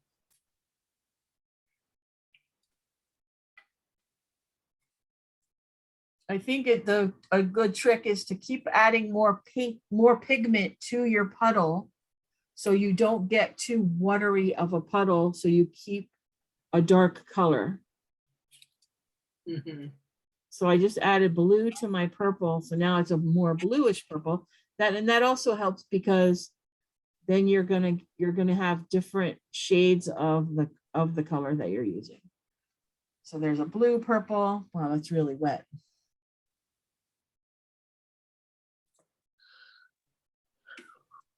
How are you doing, Tina? I don't know. You can look at. At some point, I have to get to a stopping place here, Can you so I. see? No, it made me. Okay, let's see.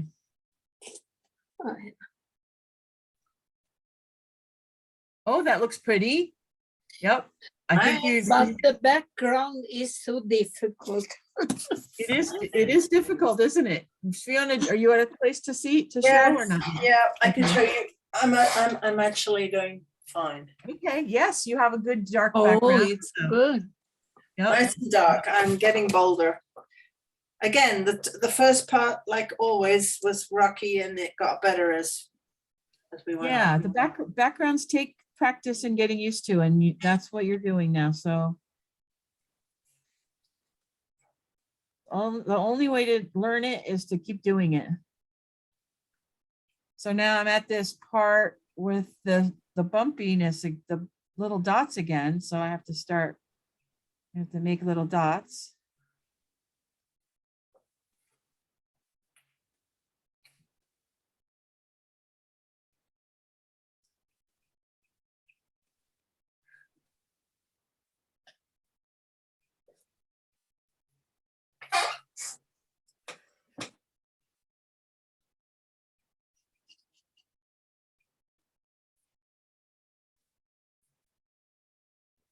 Little dots around the whole thing. This takes time, and I feel like I better hurry, get back up to the other areas, but this has to be done. It's just so you looks like a little fuzziness there, you know? That's what you need. Little fuzzy, funny stems, which is kind of makes the beauty of this painting, because it makes such a little interesting texture.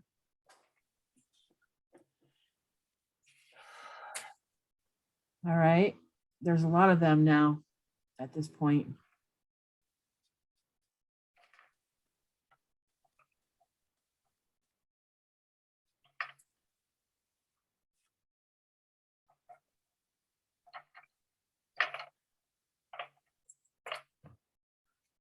And I'm gonna keep paying attention to this edge over here, that I don't want it to dry.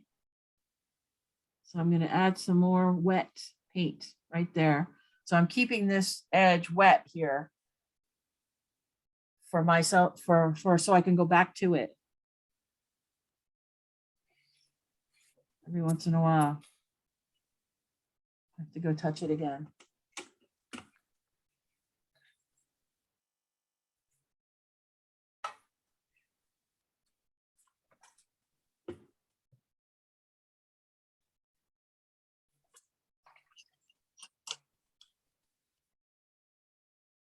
What's going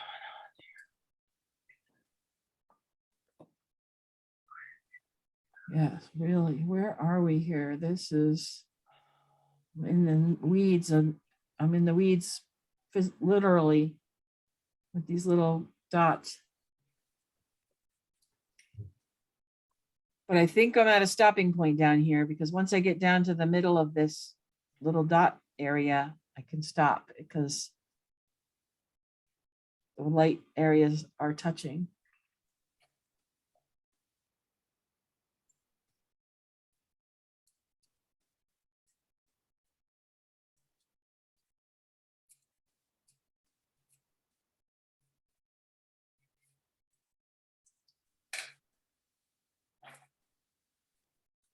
I can get a little pinker.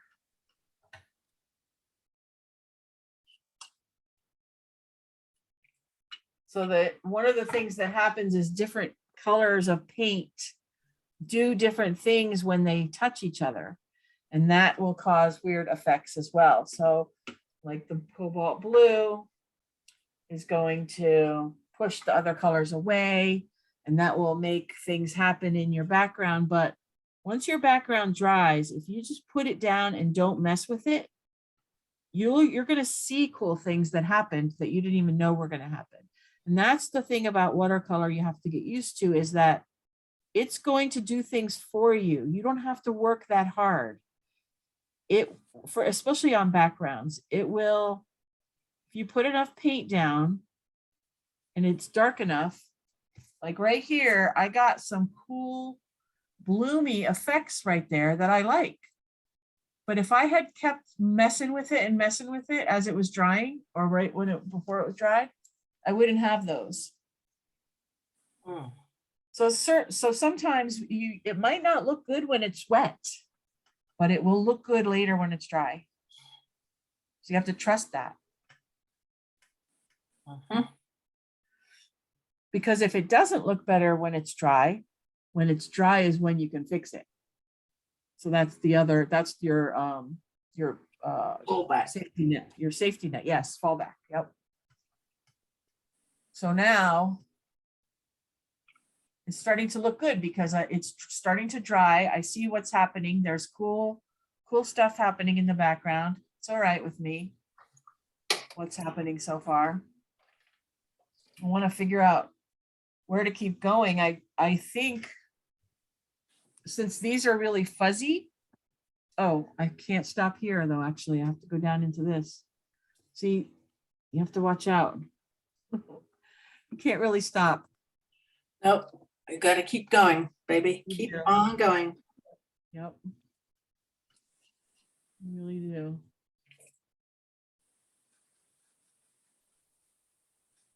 Because you can't have a different color on one side of that little cross than you do on the other.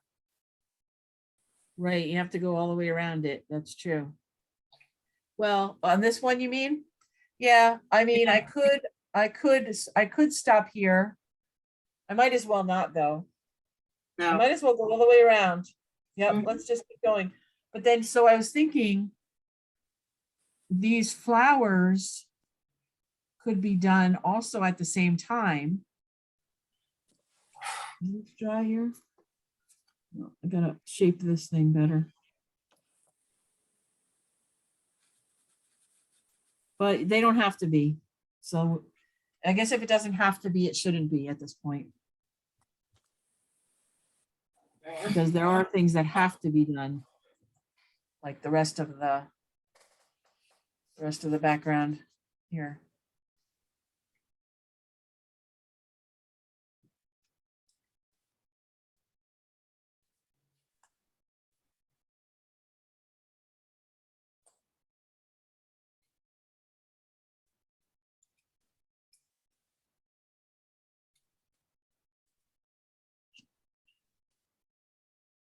Okay.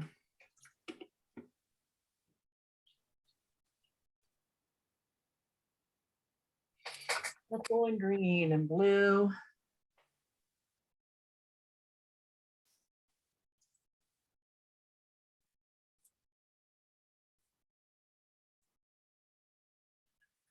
Eesh. Painting around the little tiny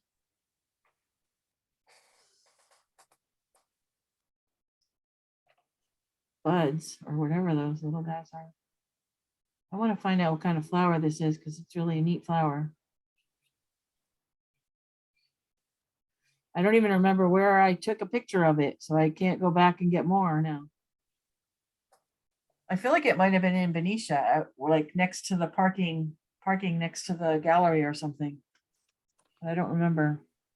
Have you been to Heather Farms? Because they have these in Heather Farms. I don't know what Oh, they they are. do?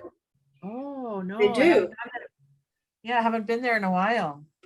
Yeah, they Okay. have these.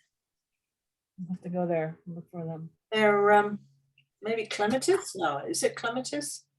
I don't think so, because yeah, clematis doesn't have the fuzzy funny, Oh. weird fuzziness. I don't really know. Maybe I'm wrong. I don't know. I guess I never really had any of these kind of flowers in my garden. These must be California flowers because we don't get these in New Jersey, I think. Right, Tina, you never saw these kind of flowers before, did you?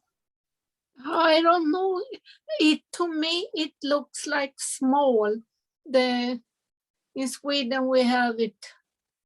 These flowers looks like that. They are not high. They are short. Yeah, they're They short. come around midsummer. They call them midsummer flowers. Oh, okay. Maybe there are. Midsummer in Sweden being June 23rd.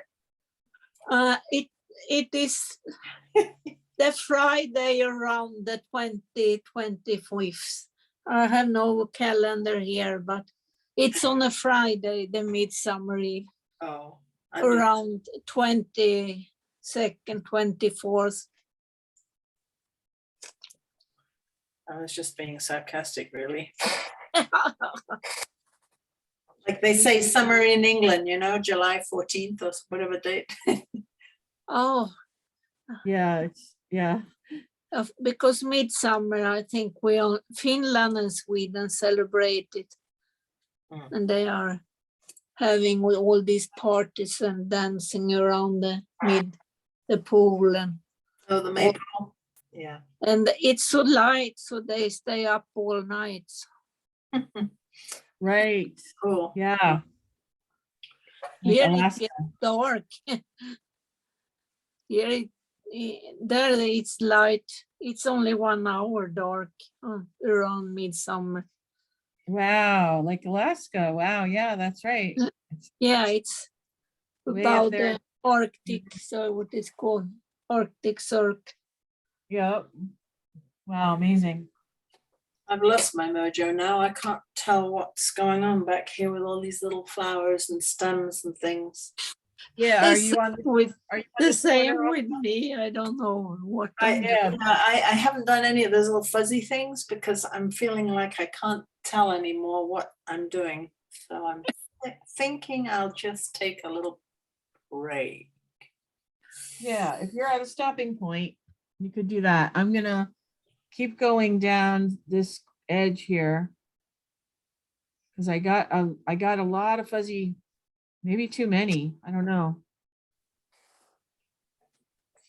I don't know either. I feel like I'm really out of my depth right now. This part also with the dark background and then these are stark white like this.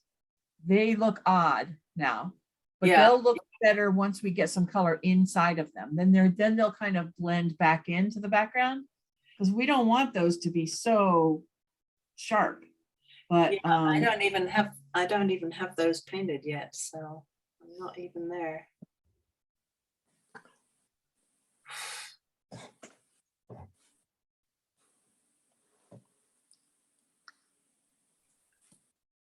and then I noticed this little hole in between these two flowers. That's another little spot to fill in with dark.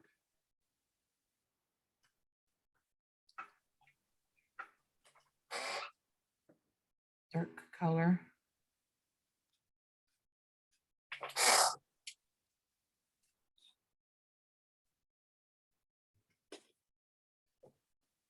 Wow, this painting is not easy, is it? But the flowers, they were really nice to do. Yes, the flowers were good. The backgrounds are hard, but the backgrounds, it's just like abstract. It's hard to describe, but oh, I can't stop here, can I? And it's just like learning what happens when one color touches another. Some of these pinks and blues, they do strange things when they touch.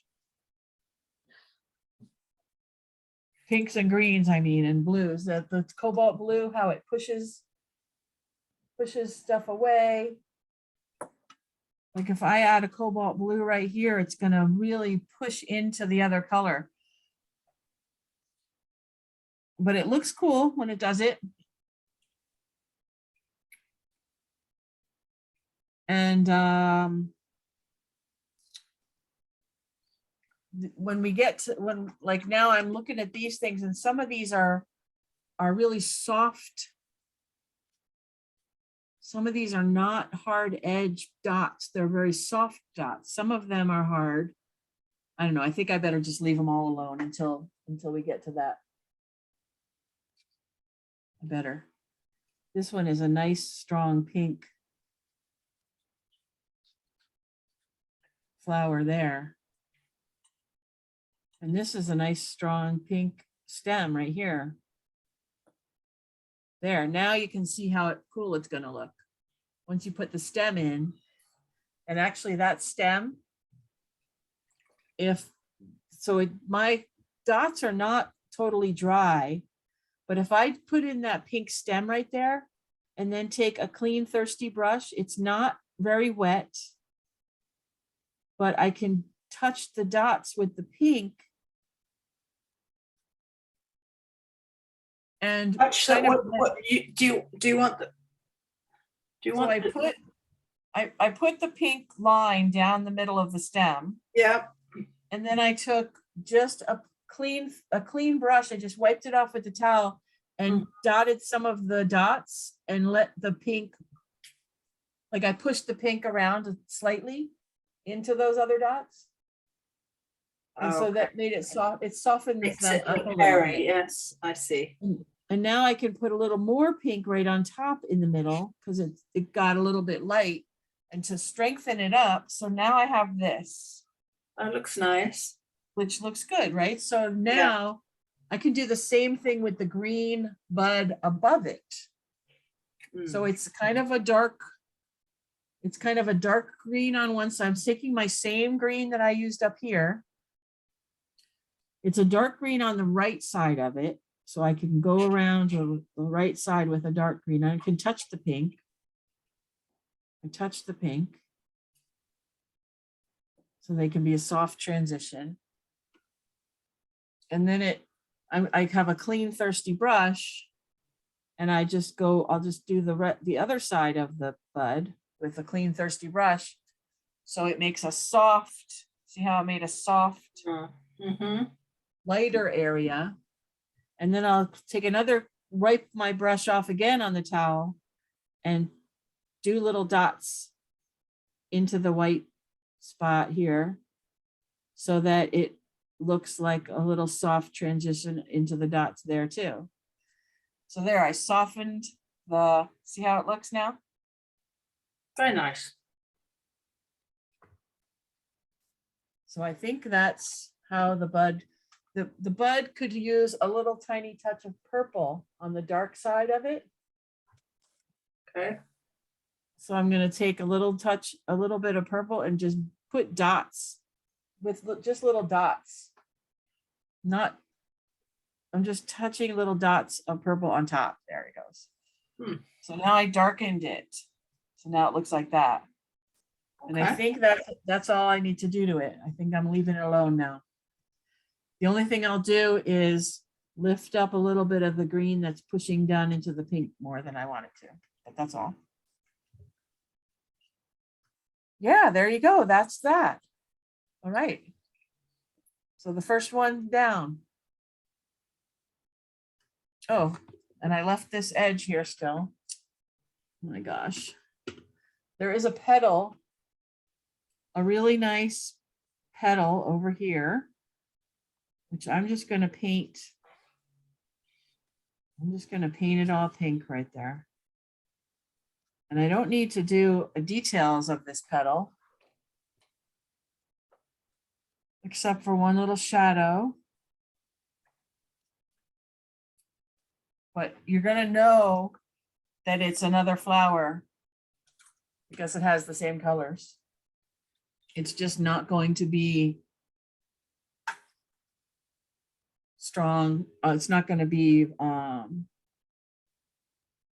so noticeable. But when I get down to this bottom spot, there's a lot of other colors down here. So there's I'm just going to add the pink. Oh, and there's some more dots. I got to do these little dots here.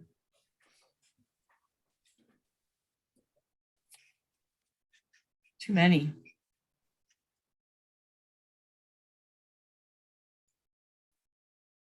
But they do help the painting. I think these little details make a good painting.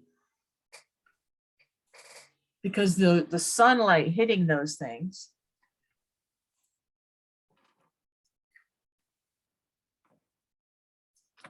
Strong sunlight on a painting really makes the painting.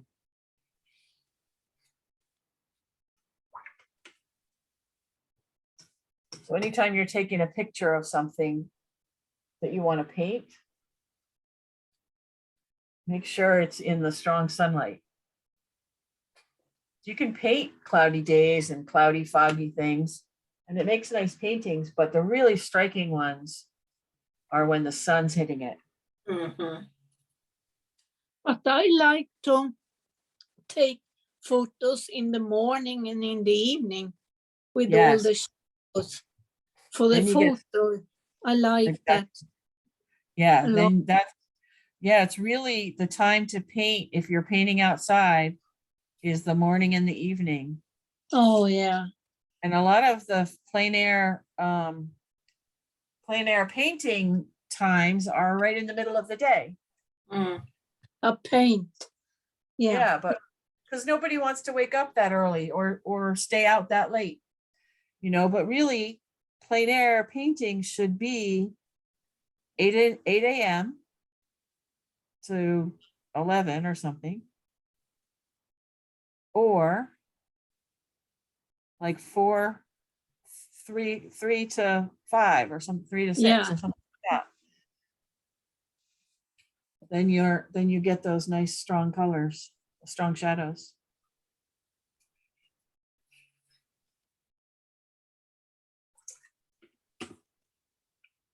And the key to these backgrounds is just changing colors often enough to make it interesting.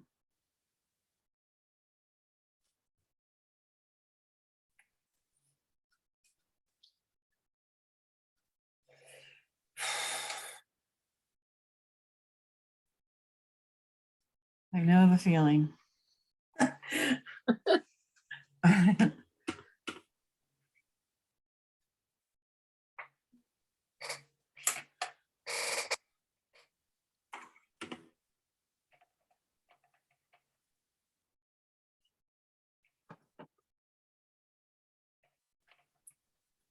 I don't even know what's going on down here now. I have this pink shape here. Oh, there's a really cool, like it looks like a little alien coming up right at the bottom. I'm going to put it in. I don't know if I'll leave it because it might be too strong. But do you see that little fuzzy thing Yeah. happening in there? Yeah. I like it. I like it. I'll have to tone it down with some color once it starts drying.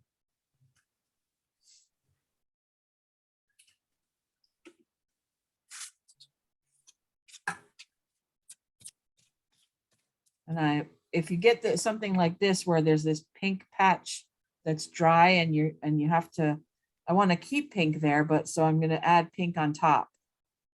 So it's soft, more of a soft pink thing instead of that hard-edged one.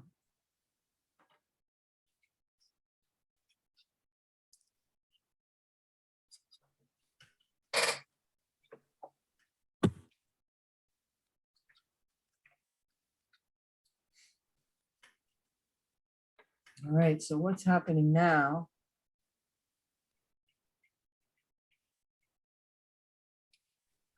is the stem of this thing disappears into nothing down here.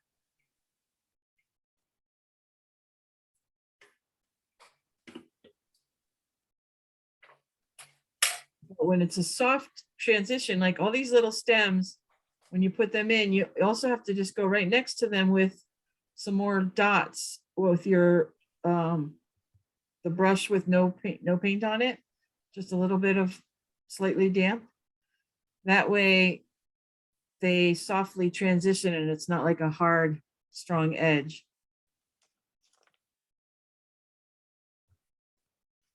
It's just like a little, like you want that little backlit glow to happen, not, and I'm putting in a couple extra little dots here now because I want it to be softer and skinnier and more delicate. I don't want it to be a very strong, huge area of dots. Like, so you can tone it down a little bit like that. How are you guys doing with these dots here? These It's kind of hard. yeah. It's like but it also is something that if it's not exactly like the photo, it's going to be okay, since you know, if you end up with only 2 of them instead of 3, there's no big deal there either. And if some of them blend much more into the background than they're supposed to, that's not a big deal either, because really this is your main focus, this big flower. So these are cool things that are happening on the side, but not so consequential to the painting. They're just an interesting thing happening over here. You know what I mean? Mhm. So you're going to try to look at them and make them happen the way they're happening. But if you don't, it's not a huge deal. On this one, I see like soft pink. I think we need to soften them down. They look too spiky. Yours too. Yeah. I think. Yeah, I think that at the end, at the very Yeah. end, Yeah. when we can put in like, we can do a little bit of scrubbing and lifting around the sharp pointy edges and make them Yeah. softer. Yeah. But I wouldn't do it now. I would wait. That's an later on thing. Some of them you want to have, like some of them you want to have them strong, and some of them you want to have them soft. So like this one up here should be soft. Mm. And I think this one up here, I can put in the green part now. So there's this green.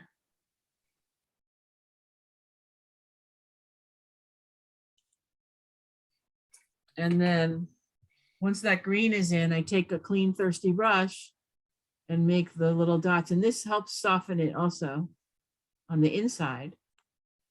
And then later on, we can soften the outside.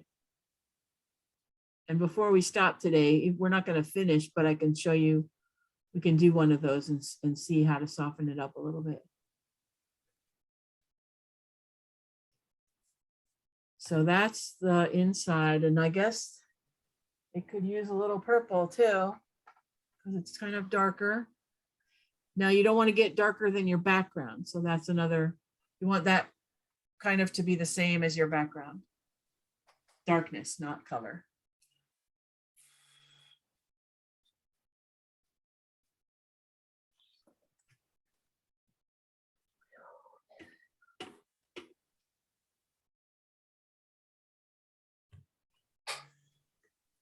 This went really fast. It's already 10 to 3, 10 to 6 in New Jersey. But didn't this go fast? It's very fast. Yeah, doesn't it seem like it?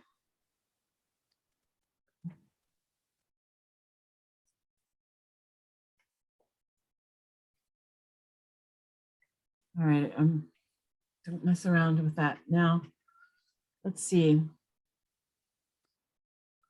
I think I should probably I'll leave these alone and I'll just finish the background part of it here.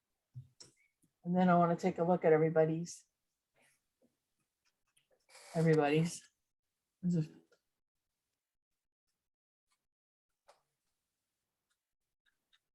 if there's a big huge class. Mhm. It's nice though. I like the ease of a small class, don't you? Yes, the intimacy of it. Yeah. I like that too.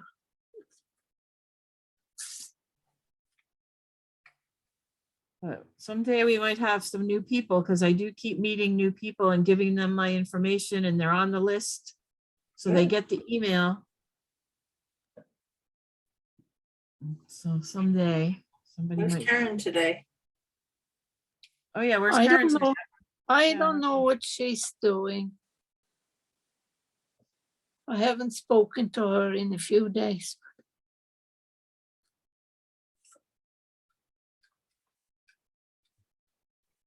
I think she I saw that she posted her sunflower. I think it was her sunflower. It's beautiful.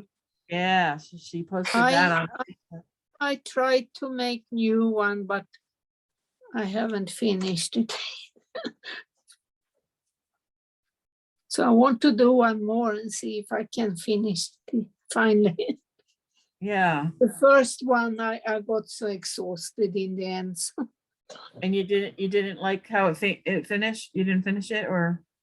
not the first one. See if I have the second one. Yes. I'm working on this instead. Oh, let me see. Here, I'll put a spotlight. Pretty. I love the colors. I love But the it's blue and only one yellow. layer. I want to deepen it. Yeah, you can put in some more orangey colors in there. Yeah.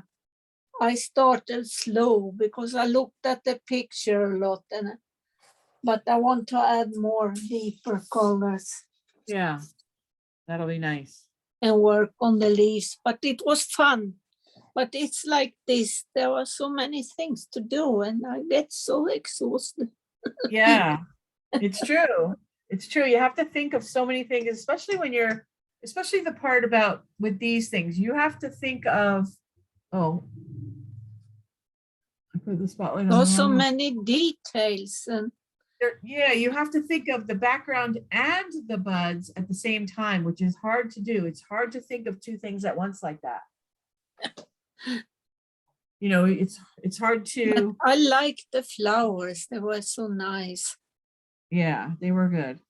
And now Yes. we have the narcissus. There you paint white flowers. So from this I learned to try to make these white flowers with orange in the middle, because I see how you put on color a little at a time. Yeah.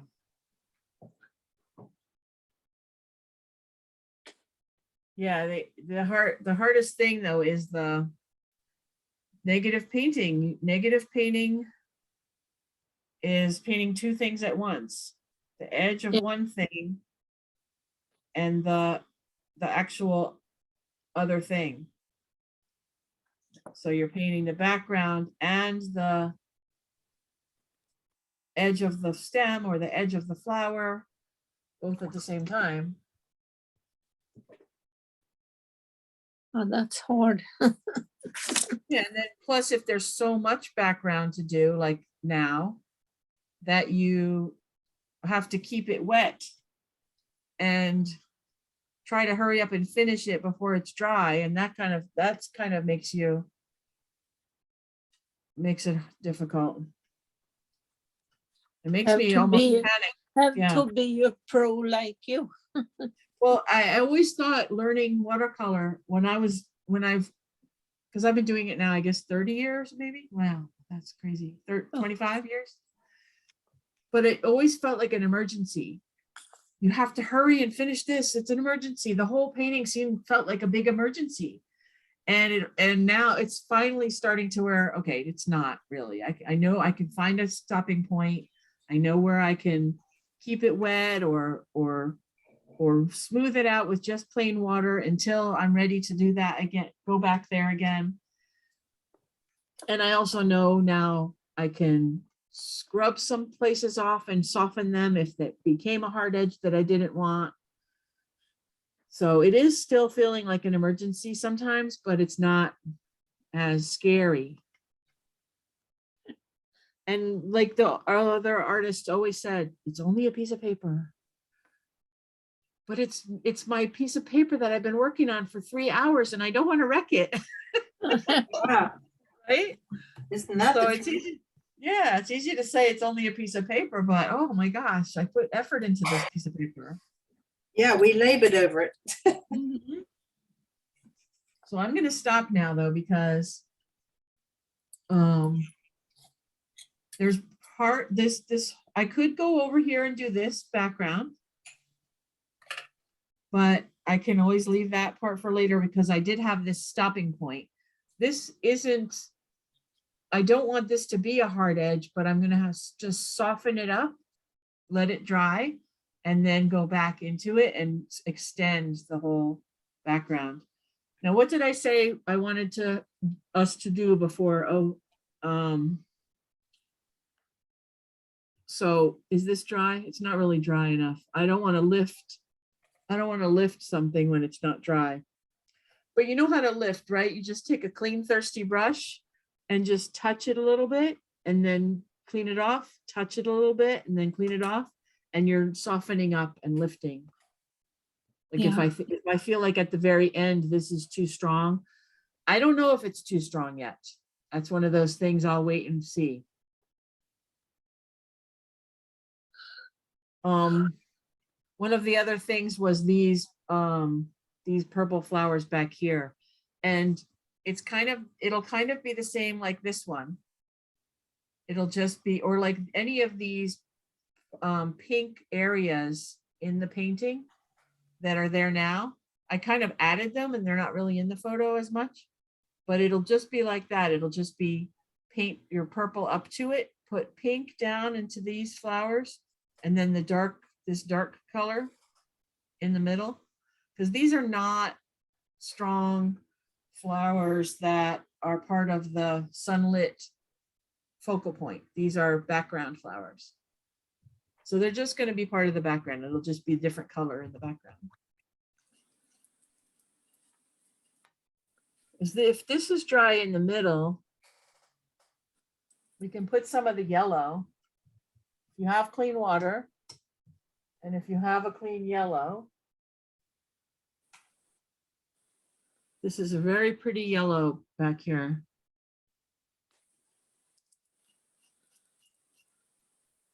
So you can I'm just dotting the white area of this white with yellow there. And I guess, do you see any yellow anywhere else? This yellowy green of this stem right here. And put the yellow in there. And then do like a lime green on top of that. Because that's a pretty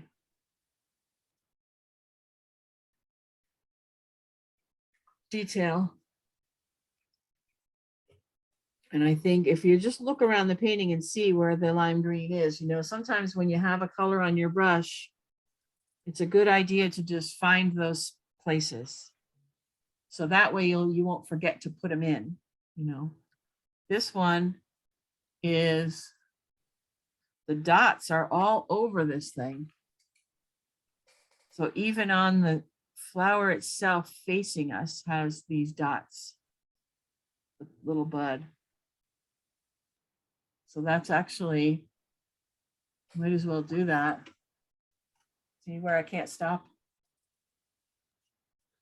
Sometimes it's good and you can't stop. But these this bud here is all this texture on top of it, where it's hitting the sunlight. Where it's over here in the shadow, it's smooth again because the sunlight is what makes those dots. Those dots are from the sun hitting the little things sticking out. So I just put in the green area of that one. Oh my gosh, doesn't that look cool? So it's like, that's when the painting starts coming to life because the sunlight's hitting that so strongly right there.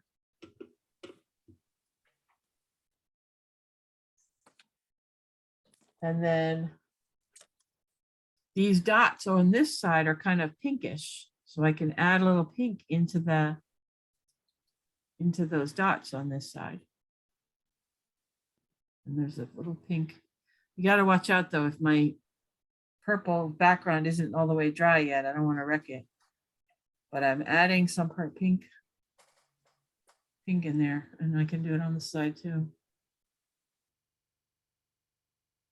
And it softens it up a lot. Although it turned green. But I think it's okay.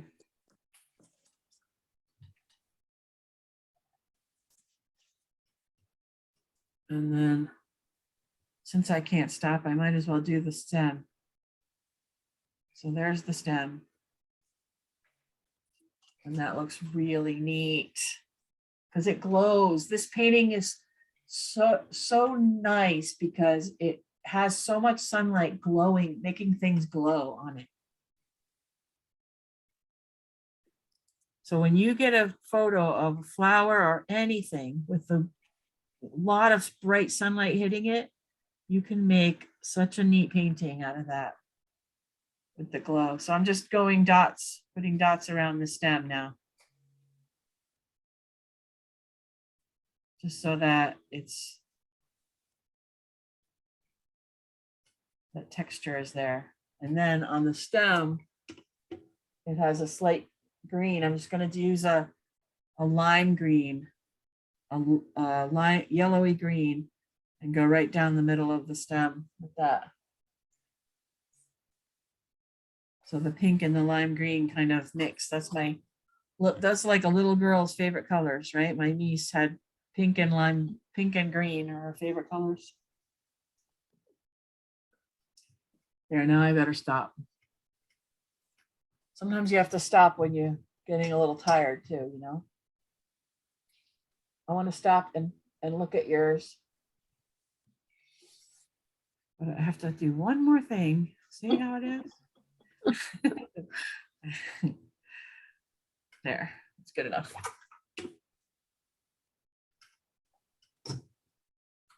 Okay.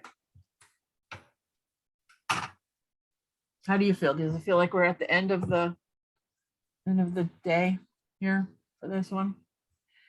I feel like when I look at the photo and the painting, that the flowers now look less colorful. Yeah. So if I, at the very end, I could put another layer of brighter purple, like maybe just a layer of pink on top of this darker purple that would make it glow a little more. Because now, yeah, the flowers look a little bit washed out. Yeah. So that'll be a decision at the very end. Maybe too papery looking even, huh? Mm-hmm. Yeah, maybe, but they do look papery in the photo. Let's see what you have, Fiona. Ooh, you got a good background, nice and dark, and those the light hitting those those bud things. Yeah, that looks good. Okay. What do you think? You like it? I do like those color combos. I always like a really dark background and the flowers to pop, and I think that's working. Yeah, nice. All right, let's see what you have, Tina. Oh, And I need more stuff to hang on my wall tomorrow, so I'm going to be happy if I can finish this today.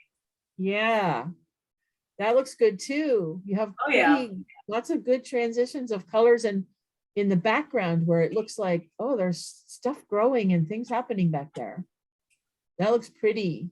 And this was the most fun to do of the one good. I've done with you. So I would like to do it again. Oh, and good. I can have different colors on the flowers. I can have a hibiscus red or a green or a yellow or a pink or lots of it was so fun to do. So good. I'm glad. And you have your flower down here really is nicely pushed back and in the shadow. So that looks good on yours. Sam, I how do you mean, the think we, lower flower I missed. I just put color. I didn't control it at all because I didn't look at the You don't- bottom of the picture. Yeah, and I you did need to. This is a but I flower had that, to correct it afterwards to see that it's a oh, flower. yeah, I mean, I have to But push mine back a little more than it is. Right now, it's a little bit too on top. Some of these are too light. So I'm gonna push that back too a little bit. What were you gonna say, Fiona? I was going to ask about the soft fuzzing of those buds in the foreground. They look too spiky, I think, on yours and mine, like little cactuses. And I'm wondering whether we should just take a blur of water and just blur around them now while they're still a little wet. No, I wouldn't touch anything while it's still wet. So this one is dry up here. Okay. So I'm gonna have clean my brush completely, dry it off on the towel. And then go in and lift a little bit Mm, of green off of it. So I just lifted a little bit of green. I'll take a clean paper towel yeah. and touch it after I lift. And you can see it's getting softer and fuzzier.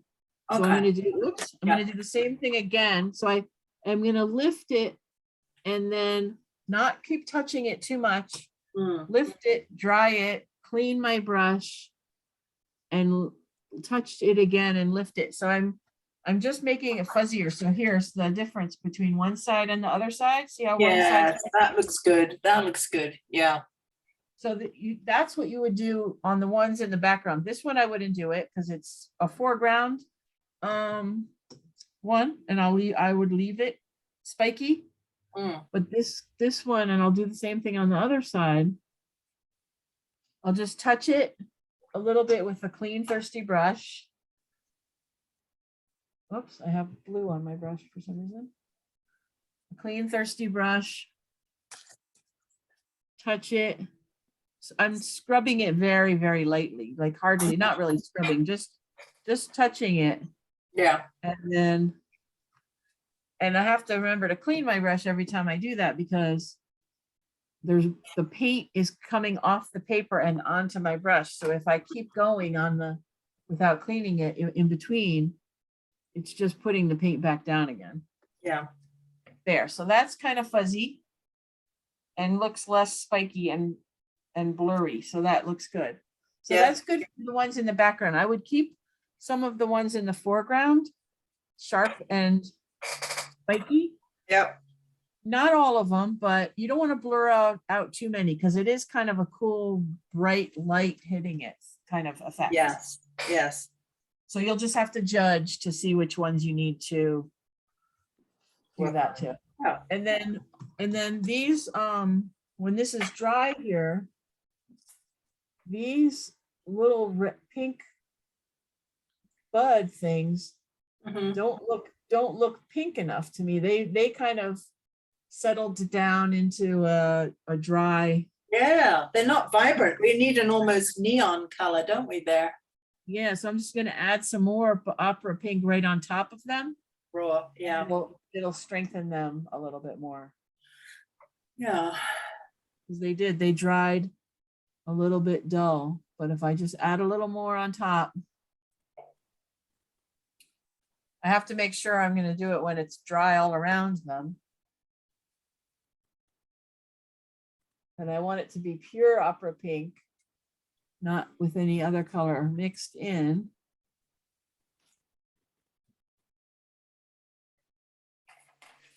So I just want to carefully add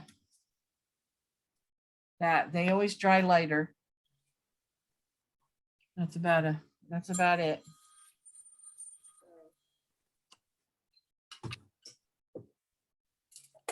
That was fun. That was a good one. Yeah, nice one. Yeah. All right. Are you going to finish now or are you going to continue painting? No, I'm probably not gonna finish painting today. I'm supposed to get some frames in the mail. I have to check to see if they came. I don't know, maybe I'll take a break and then paint a little more later, but I don't, not right now though. Cause you know, you get tired of it and maybe you're hungry and tired or something. You want to be on your optimum level of existence when you're painting it, right? So you don't make True. a mistake. Yeah. Here it will be dinner. Yes, you're having dinner soon anyway. Yep. All right. Well, that was fun. And I think we Yeah. made great headway. Good job. Thank All you right, so good. much. See you You're next welcome. time. Have a Thank good you. week. Bye, ladies. Bye. Bye-bye.